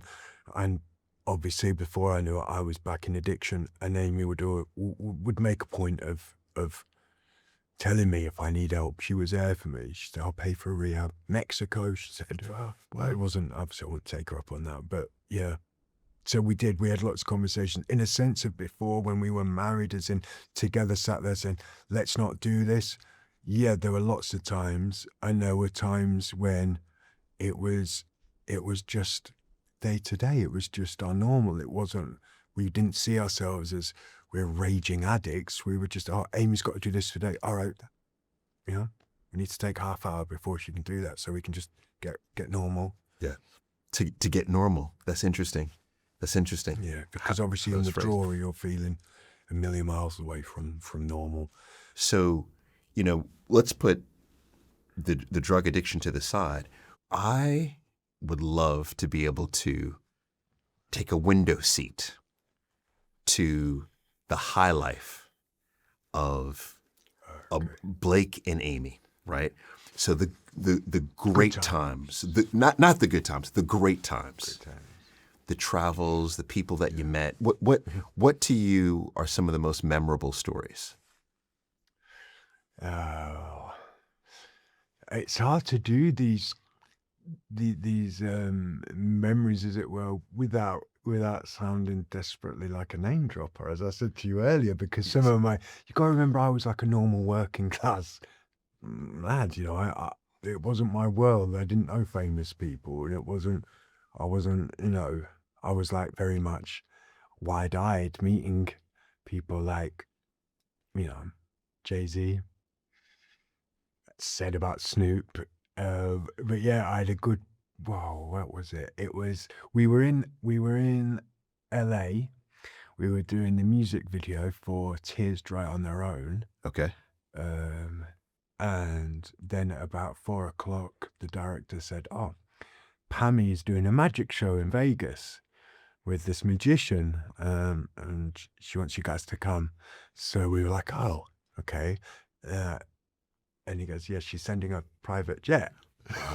He said, "This is not my world, you know." So I've never even seen one of these things before. So A private jet? Yeah. That was your first time on a private jet? Of course, yeah. And had a great flight, flew over the Strip at night. Yes, the Vegas Strip, yeah. And then we went to a casino and watched Pamela Anderson's magic show. And then we flew back the next day with some pals. So that type of thing for me, coming from where I come from, was so surreal, so strange and amazing. I didn't even know Pamela Anderson had a magic show. Oh yeah, she was the assistant and she was fabulous. Really? Disappearing, getting chopped in half, all of that. Really? If I remember right. Oh my God, yeah. Wow, that's something. Yeah. So, all right, now that's a story. That's a story. It's just one of them, you know. Were there any people that... Do you want to know who I was good friends with? Who? That was unexpected. I'm sure he won't mind if he sees this. He might reach out. We might be pals again. David Schwimmer. Really? He's such a nice guy. Such a nice guy and a genuine Amy fan. He came to see Amy in a small pub when Amy was doing... This is before Amy was doing big stages. So he was right on it from I'd say from the start. I mean, he must have been a fan from Frank. Okay. He was in Camden. He was with he was seeing his a girlfriend at the time. I don't know what my situation is now, and he was so clearly just a fan of the music, and was so happy to. And all the time, like, this is Russ from Friends, and he was so chill, so cool. We used to text each other, and he like had little nicknames. Really? Oh, we were mates. Wow. Yeah, we were mates. It's a whole nother life. It really You was, know? yeah. Were there any celebrities or politicians, or I'll just say public figures, that Amy just like couldn't believe that she met? Yeah, yeah, quite a few, I guess. An obvious one would be she met Prince, and she was very happy about that. But to be fair to Ames, she could get blown away by a little kid coming up to her and saying, "I love your tunes." She'd be like, "Oh, love you, darling. Oh, you're so pretty," and like that. She'd be more engaged. I think in terms of artists she respected, there was lots, but I'd say Prince was probably her big one. Yeah. Oh my gosh, yeah, that's almost as big as you get.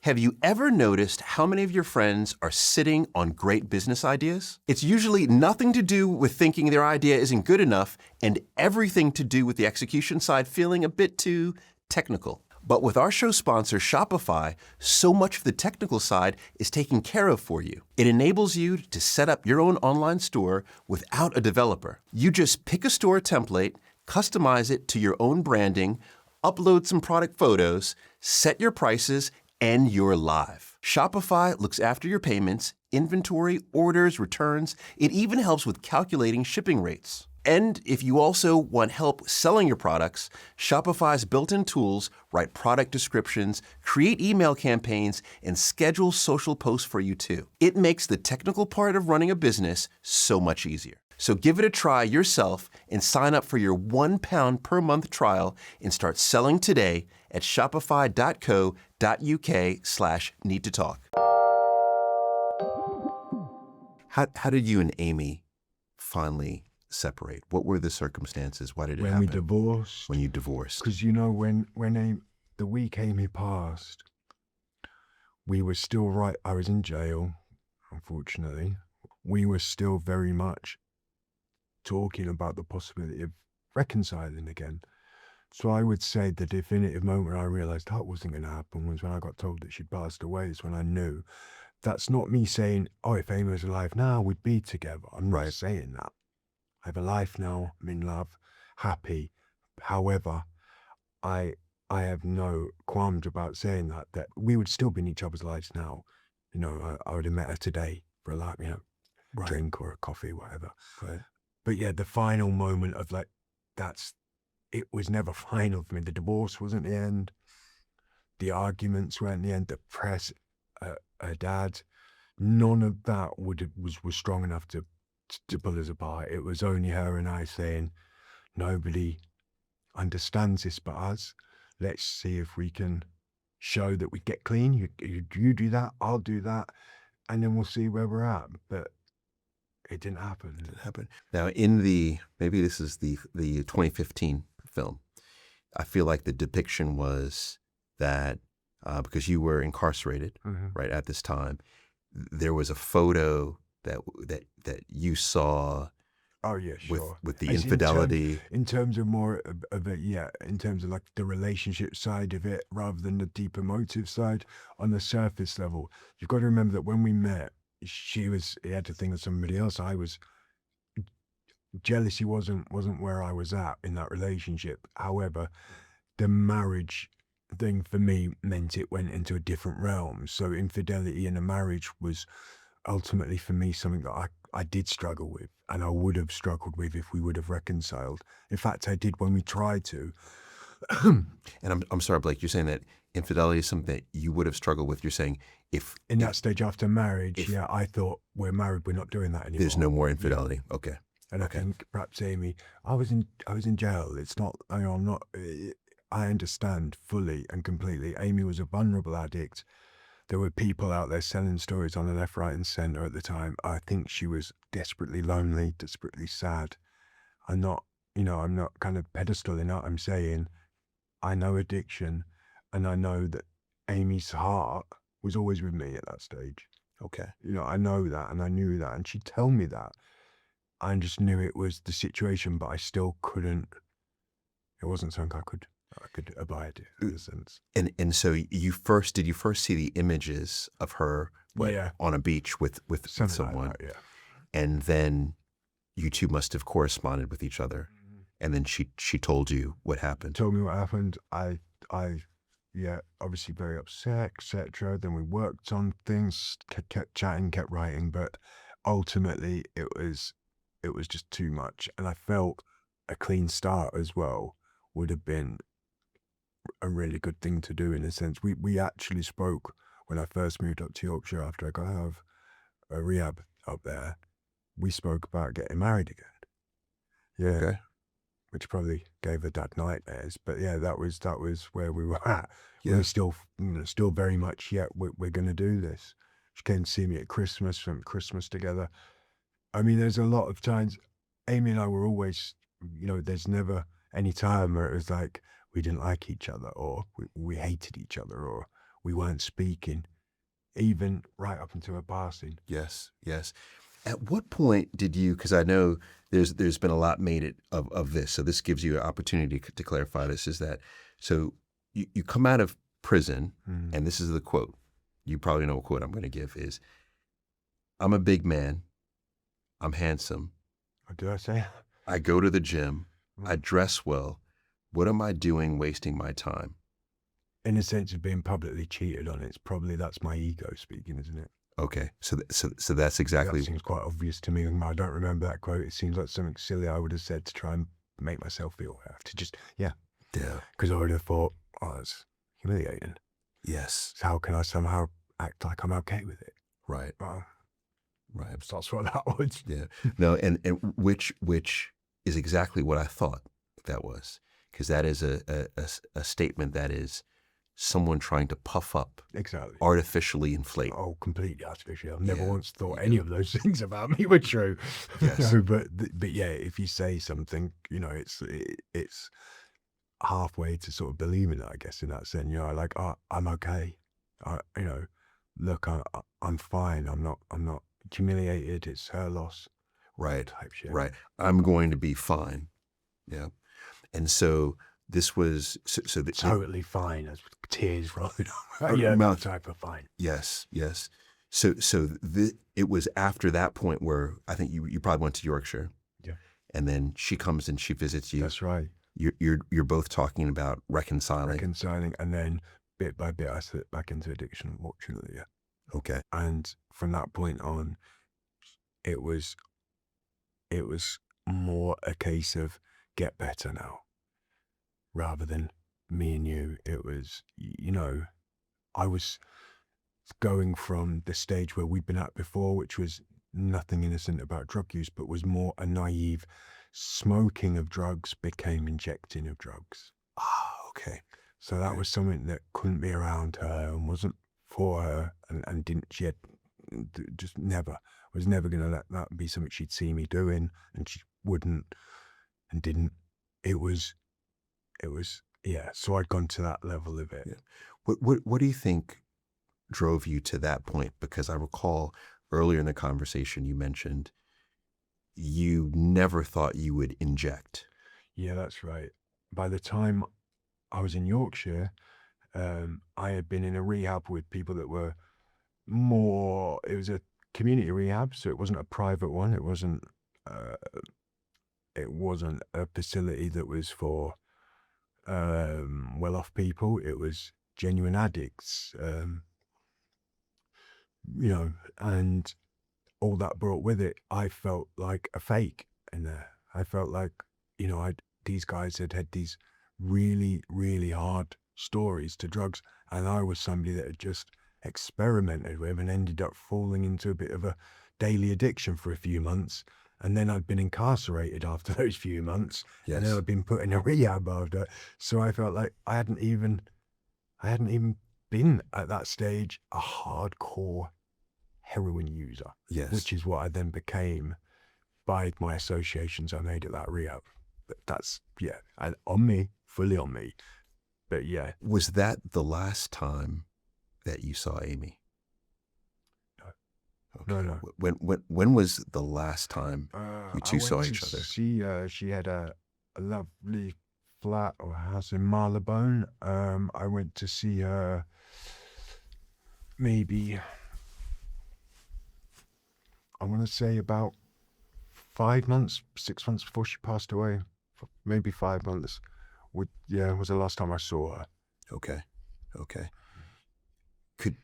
Are you open to sharing We were what that we moment were was like? exactly as we always were. We were as intimate as we had been. We were still.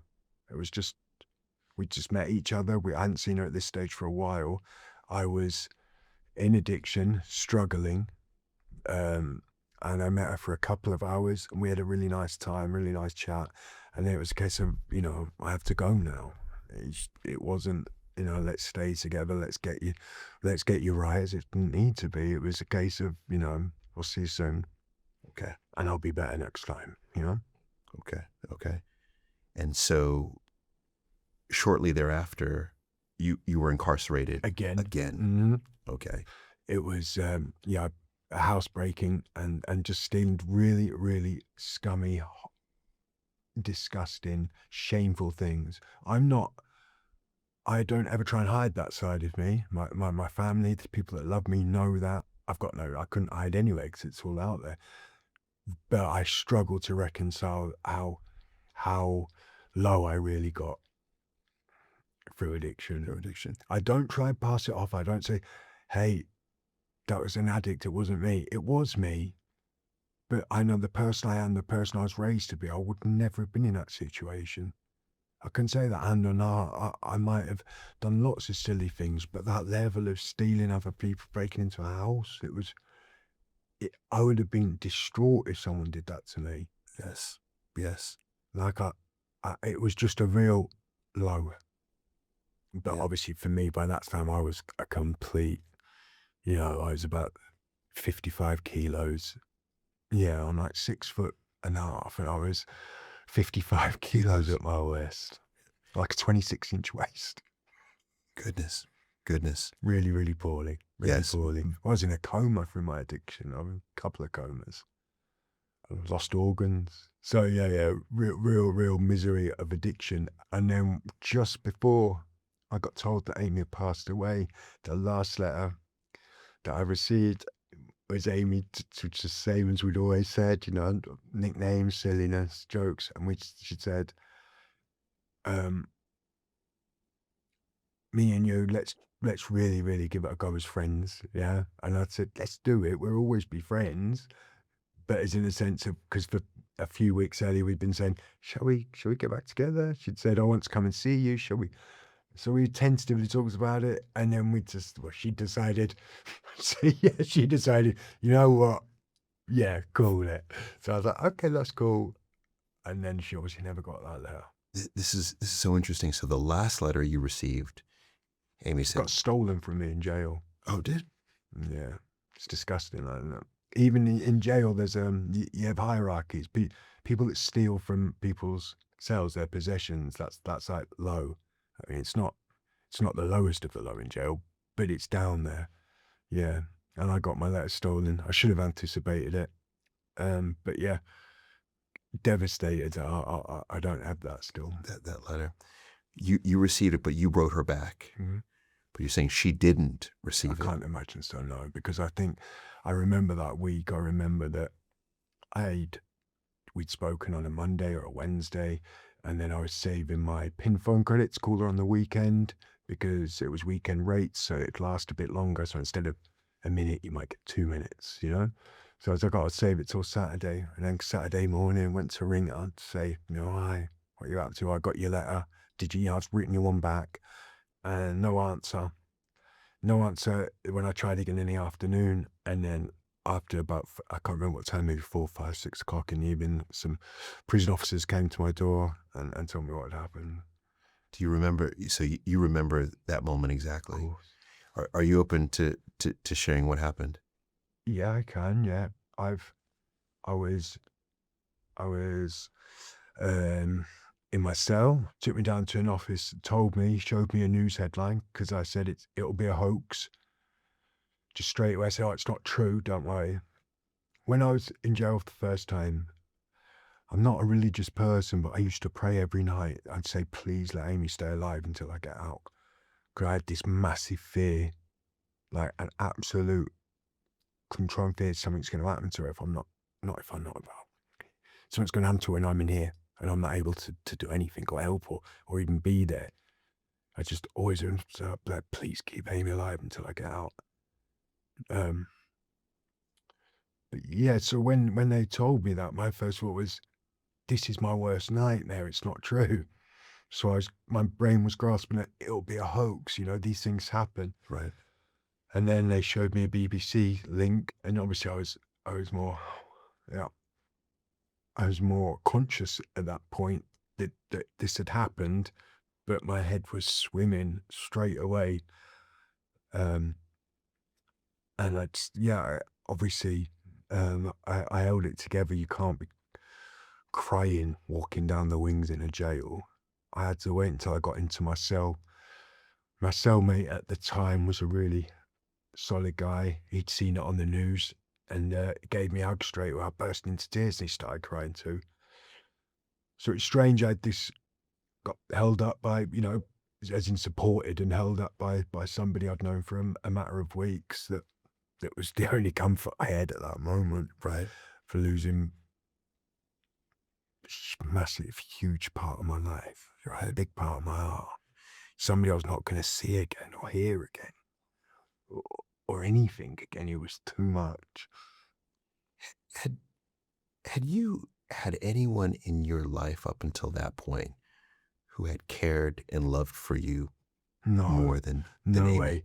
That was, if you'd say to me, what was it about Amy that I liked? Aside from the obvious things, it was that she used to big me up in a way that used to, like a hype person, you know, something not hype in like hype sounds kind of like a bit false and like a bit, you know, fake. She would be my biggest cheerleader.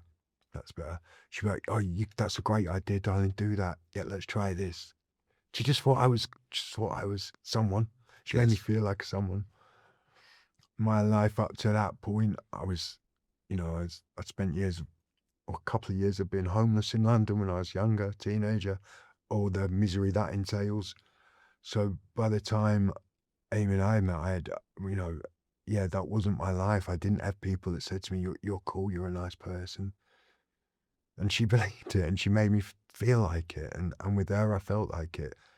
I know that the person I am now, because I look back and I'm a different person to in my 20s. I would say I wasn't even fully grown and fully mature until my late 30s. Add into that an arrested development of drug use, which kind of keeps you in that moment. You're not having, as I said to you about heroin being a shield for me, you know, protection, that also stopped things hurting me. You know, I felt like in a sense of something bad happens or somebody says something bad about you. With heroin, you're like, oh, that's okay. But I wasn't growing from these experiences. I was just hiding from them. So there was no emotional growth. There was no evaluation. There was no rehabilitation. It was, you know, yeah.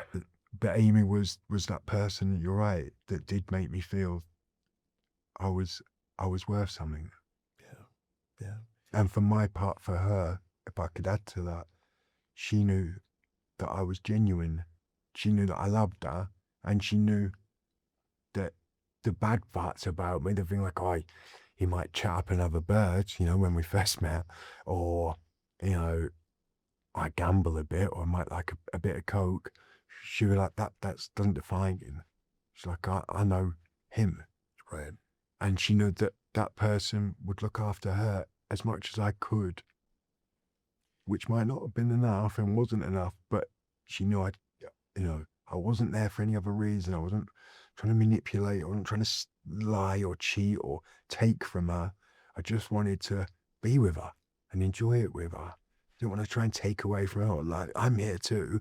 Didn't care about any of that. You know, we'd walk on the red carpet and they'd say, just Amy. I'd be like, yeah, all right. You know, it'd just be funny. I'd be like, well, obviously, you know. Right. But I went you like, did try oh to my push your way God, through. yeah. Yeah. No, or like, I didn't, like I said, money's not ever been my God. So I wasn't ever like, oh, she earns so much more than me. It just wasn't one of those things. It was like, oh, you getting dinner? Oh, right, yeah. Just like you would if it was your mate. Right. You're nice at the minute, aren't you? So you can get dinner. Type thing. Yes. When Amy's funeral took place, the chaplaincy team at Armley arranged for a Jewish person of faith, a rabbi, to come in and tell me what the funeral would be like. And yeah, he did. He read out the passages that would be said and told me, you know, the lines that it was saying, and said the stage that it would be at and how they conduct those rites. So there was comfort there. But it's quite something to be, not only to lose a part of yourself, your best mate, let's say, someone you loved and was still intensely close to you, lose that person, be blamed for it, mourning alone in jail, ostracized in the press as in like it's his fault. The whole thing just fed into my whole thing of addiction again and using, and I'm worthless. Everything's on me. Right. Took me a long time to get out of that and to give my head a real good shake to look at myself. And I'm never ever here to say, hey, Amy was bad, you know, not at all. But I know Amy wouldn't want me to still be sat here 20 years later saying it was all my fault. She'd be saying, get it right, babe. Come on, tell him the truth. You know, we were just young addicts at the time. We weren't to start with, then we were, and it could happen to anyone. Right. I mean, this and has happened. And it has. I mean, this brings up what I feel is a constant question of who's responsible. Yeah, right. And I mean, I have lots of ideas, and even I question, is that even the question? But how do you respond to that? Because this is the constant question. The fingers continually, to this point, 15 years after her passing, the finger is still pointed at you. I still have, you know, all the trappings of that blame put on me in the sense of the media. I'll still be treated as that person. They still try and insinuate I'm an addiction. I'm not. I wouldn't be here if I was, by the way. I couldn't hide it. Yeah. Right. Responsibility has to lie at some case with the people around her at the time when Amy did pass away, the people that were in and out of her daily life that saw her. Bearing in mind, I'd spoken to Amy, I'd not seen her for some time, and it had only been brief for a couple of hours. She was in a new relationship. I didn't know what I was expected to do. The responsibility, but that's not me saying I'm just saying everyone needs to say, yeah, I could have maybe looked out for that, or I wish with all my heart I would have realized that was a problem, etc. But also Amy has agency as well, and that's important. And that's a really hard thing to say when somebody's not here. But again, I truly believe in my heart of hearts that Amy would have the same attitude as I am. You know, I've got broad enough shoulders now. I can take it. I was an addict as well. I don't think Amy ever did a story like that, or even a piece admitting it. It was always just said, and it was always just my fault. That was it. There was no other deeper kind of investigation. And Amy chose to drink that day. Unfortunately, the disease was there of addiction, but as far as I'm aware, nobody would have made her do that. The idea along for the past 15 years has been somebody's responsible, as in almost in a sense of causing death. That would be the furthest thing from anyone's intentions. If, you know, it didn't even make sense on a logical kind of standpoint. Like if I was trying to, I don't know, do something manipulative and try and get this person to pay for my drugs forever, the very last thing I'd want is for them to not be around. Right. I mean, the fact is I was in jail for housebreaking, so I wasn't phoning up Amy asking for money. I know it's not, I'm not saying, hey, look, I'm a nice guy, because I'm just saying people have always got this very, very skewed idea of how actually things went down. I am such a good an easy bad guy in it. And like I said, I won't deny my mistakes, and that myriad, there's lots. But now, sitting here with you, I truly don't. I know I'm not responsible for Amy's passing. I'm not, and it's the very last thing I would have ever wanted. And I know no matter what, whoever, Amy's family would also agree that I'd imagine that they know that's not what I'd want. This would be the very last thing I'd ever want, is for anything to happen to Amy. Just a heads up, this next part of the conversation includes eating disorders. Please watch with care. One thing we haven't talked about that I believe in the reports after Amy's passing that was a factor was her current level of health. Yeah. And bulimia played a role. Most definitely. In that. When was the first time that you realized that she suffered from bulimia? I saw it for the first time when we were out for a meal, and it was terrifying for me because it was something I had no understanding of. I didn't know how to deal with it. I used to get upset or frustrated. I'd be like, you don't have to go and make yourself sick now. We're just eating a nice meal. And she'd say, well, just be back in a minute, just going to the toilet. And make herself sick. As far as I'm aware, she didn't ever receive any treatment for any eating disorder. And everyone in the circle was aware of the bulimia. Yeah. They were all aware. Yeah. Yeah. Yeah. Yeah, that's about as close as I can get to understanding when you love somebody and they're suffering from something that you have no understanding of. You really can't fathom it, what they get out of it. And that must have been how not only Amy's parents, my parents, people that love me, that they would have felt with me. My mum used to say, why don't you stop? Why don't you just stop doing it? I was like, well, it's really not, it's not that simple, You cannot. You cannot. This is what Amy's brother, Alex, said with regards to her bulimia. Okay. He said, Amy suffered from bulimia very badly. That's not like a revelation you knew just by looking at her.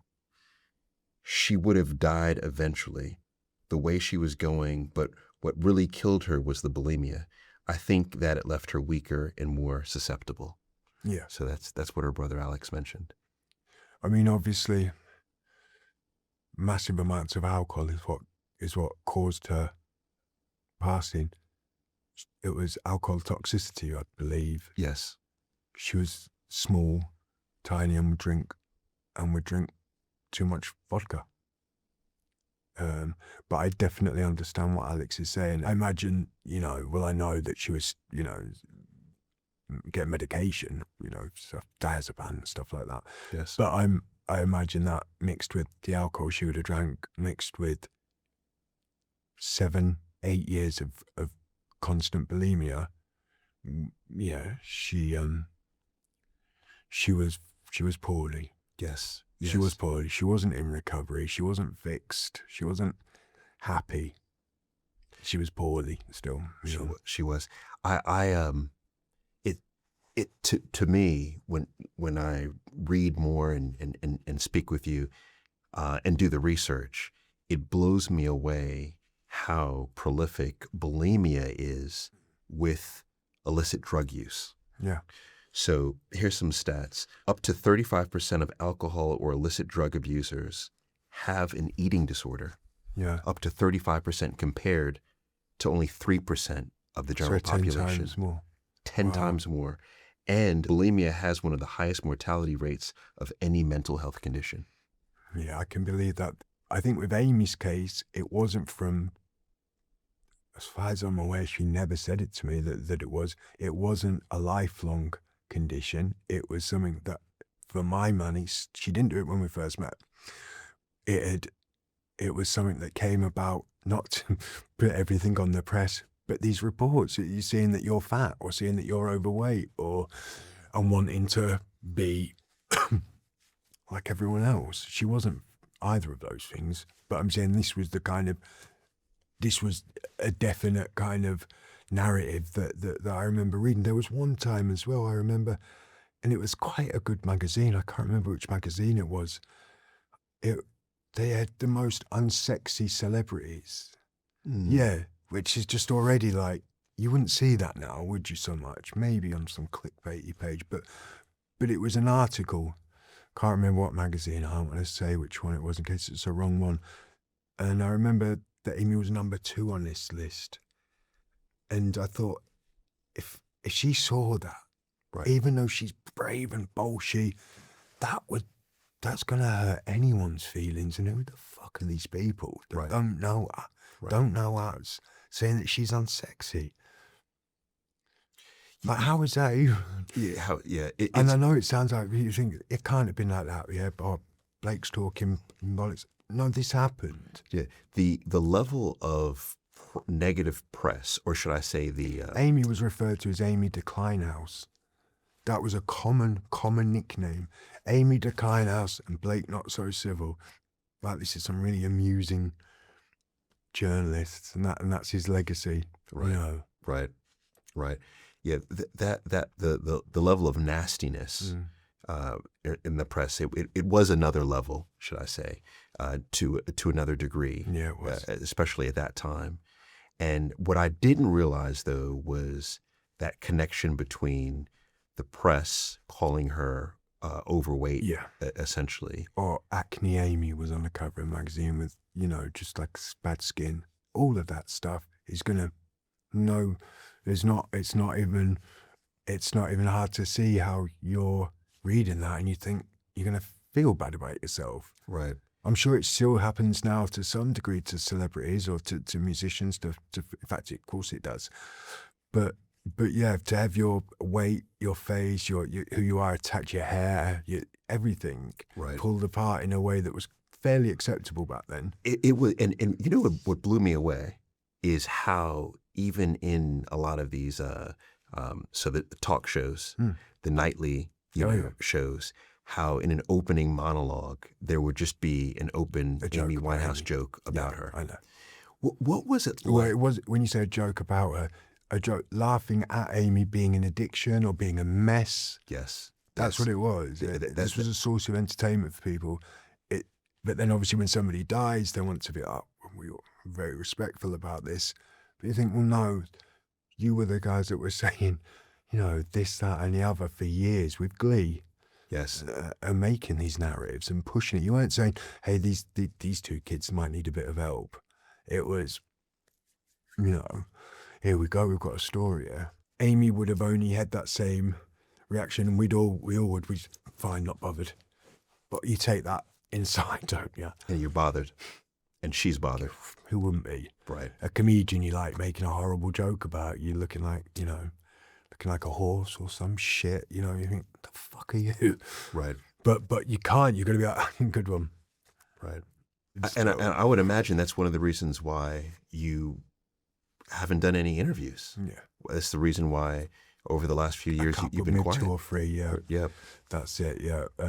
And again, it's not me seeking these things out with all due respect. People ask me, and 9 times out of 10 I'll say no. But my guy, he said, to come chat with you, and it seemed like this would be so different to how it was when I was famous or infamous 20 years ago. So different. Yes, I can imagine. If this had been around 10 years ago, me and Amy would have been on every week. We'd be sorted. So, yeah. I mean, I think that there's also, because, you're thinking about responsibility, right? When I asked about the responsibility, the one category that we didn't, or one of the categories we didn't talk about is us, the public. Those paparazzis are able to be there and sell those photos to news agencies because we're buying it. We're reading it, and we're devouring that information. And I think that equally, if we're all taking responsibility for the passing of one of the greatest artists, arguably, to ever live. What people's perspectives are, Amy could have done loads more things. There's no telling. Oh, there's, this is why it gets to the 27 Club. Did she ever, or did you ever have any conversation about this? We had one brief conversation about it once. Yeah, I can't I can't recall the actual specifics of it, but we had one conversation, and I think it was me saying to her, as in when I was in jail doing my praying, please stay alive. We had quite a lot of in-depth conversations around that time, because obviously I wasn't in daily addiction. I was still using drugs in jail, but it wasn't every time I wanted. It might be once a week or twice a week. Or again, I hate talking about stuff like that, but yeah, that's where I was. So I was like on that very first tentative step towards being sober. It would have been in a sense of, her saying, "Don't be silly. That's not going to be me." And Amy said that. Yeah. No, I know she said that. I don't know how we got to that, where she was like, "You'll be laughing, dismissing it. Don't be stupid." No, and I'd be like, "Oh, make sure, please, because 27's a big number." My brother passed away at 27 as well. So, yeah. Did your brother pass away? At 27? Yes. Yeah. So, yeah, that 27, I don't even like using it like a club. The club. It just seems disrespectful to me, obviously, because I've got a personal investment in that person. So I don't agree with this branding of the 27 Club, like it's some, something to aspire to. Like a rock and roll kind of thing, yeah. I'm with you. You're right. And it wasn't until that moment that it resonated with me. But for everyone who's unaware of what this idea means, it's musicians who have passed away at 27, including Brian Jones, Jimi Hendrix, Janis Joplin, Kurt Cobain, obviously Amy. And in the past 100 years, there have been over 50 famous musicians who've all passed away at this age. And so it's profound. I didn't realize that it's a discussion that you and Amy had. Yeah. It just means that there's a pattern, and the pattern is that younger people, because 27's no age, is it really? Not where I'm sat now, and it's not. You've certainly not lived your life.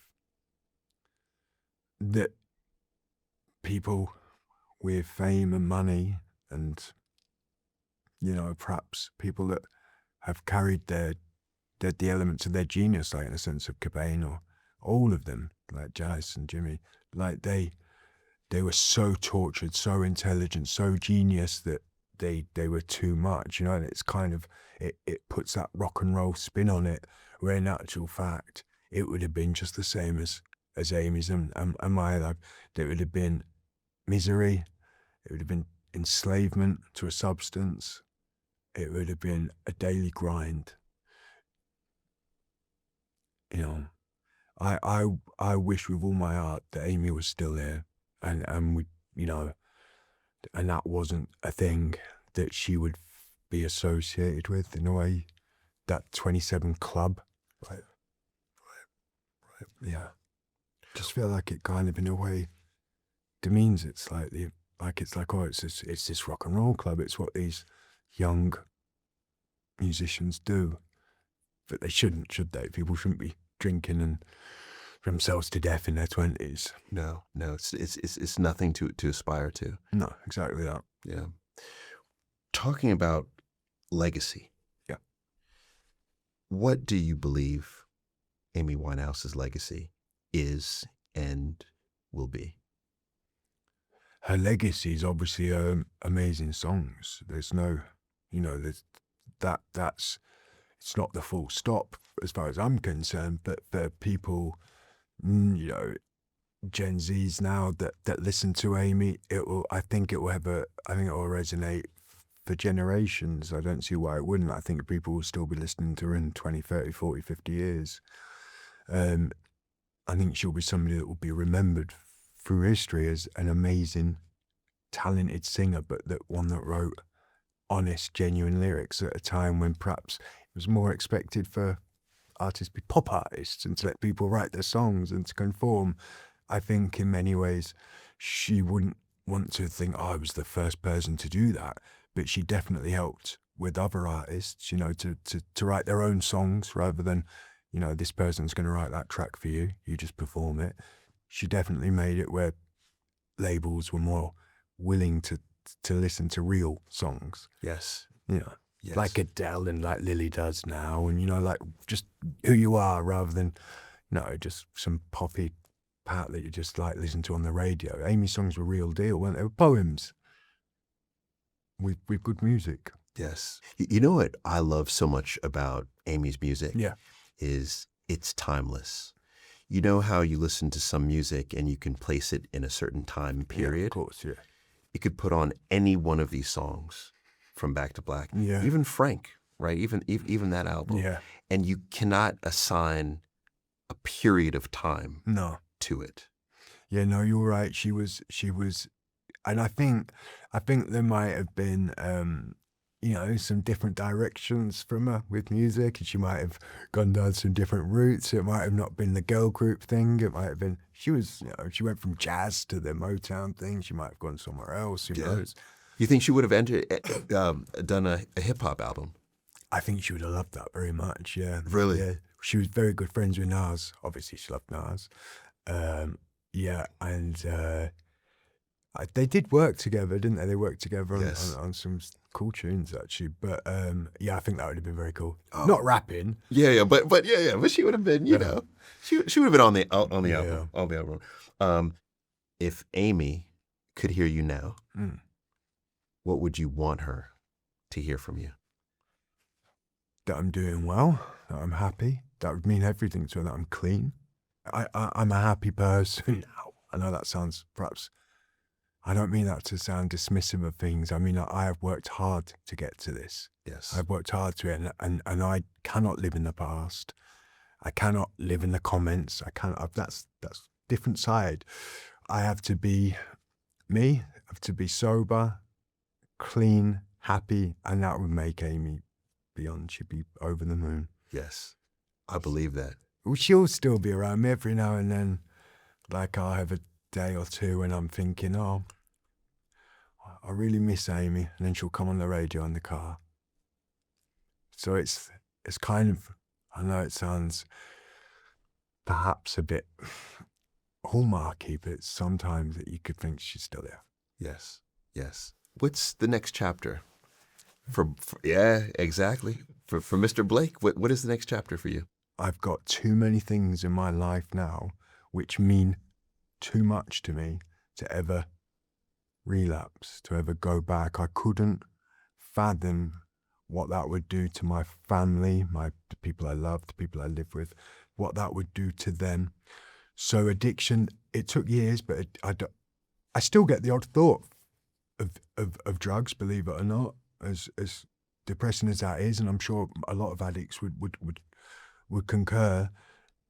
It'll be every now and then I'll watch a film and I'll get an intrusive thought of her.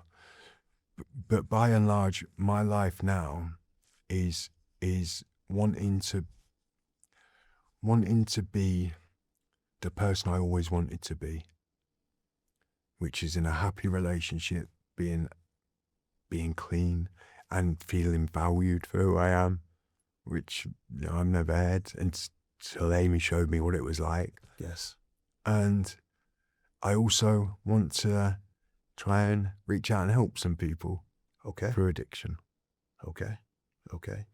What's been illuminated for me in this conversation is that, you've always wanted to be seen. You've wanted to be loved. You've wanted to be cared for, as does everyone. Yeah, right. We all want to be affirmed. And you lived for almost the entirety of your adolescence life through to your young adult life, not having felt that. And so at that point, you become a self-soother. Yeah. You try to be a self-regulator. And if you're not equipped with those skills, you go out and you get the things to help you soothe. And you get the things to help you regulate. Yeah. And that's what you did. Also, what I know, which is clear, is Amy loved you. She did. She held space for you all the way through to the end. Yeah. And we have to realize that, as you said, and many people have said, is she didn't do what she didn't want to do. No, she did not. No. You know, she did only what she wanted to do, and she wanted you in her life. And that means, Yeah. you know, I think that means a lot to me, that was a considered decision, you know, that she made, you know. So I've been so intrigued to want to sit with you, you know, and I'm Team Blake, man. But now is the moment for you to give yourself grace. Now is the moment to do what Amy's always wanted you to do. And that is to live your life to the fullest. Yeah. To love, to allow yourself to be loved. Yeah. You know, and to your point, to help as many people as possible. Yeah. This is it. You know, this is it. There is a final question that everyone gets. You ready for it? Yeah. Is it the same question for everyone? Same question for everyone. Okay. This question is, if you think through all of the conversations you've had throughout your life, Yeah. which one stands out to you as the most memorable? So who was it with, and what did you learn? Let me think about this. You see, I've had some real, as I said, humbling moments in my life. And I think when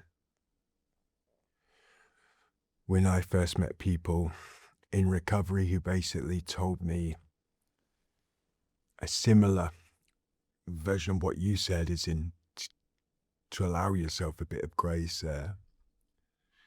The minute I started to be able to allow responsibility to be there, but to also live with myself, so that I wasn't feeding back into that, would probably be the most important conversation in my life. So with some of my very best friends that I've met in rehabs. Okay. Some of the people that I've been with, some people that had nothing and were the most desperately sad people you could ever imagine in terms of their life and what they'd been through. People that I was sat talking to them in groups, and I was trying to say about my problems, and you realize sometimes that.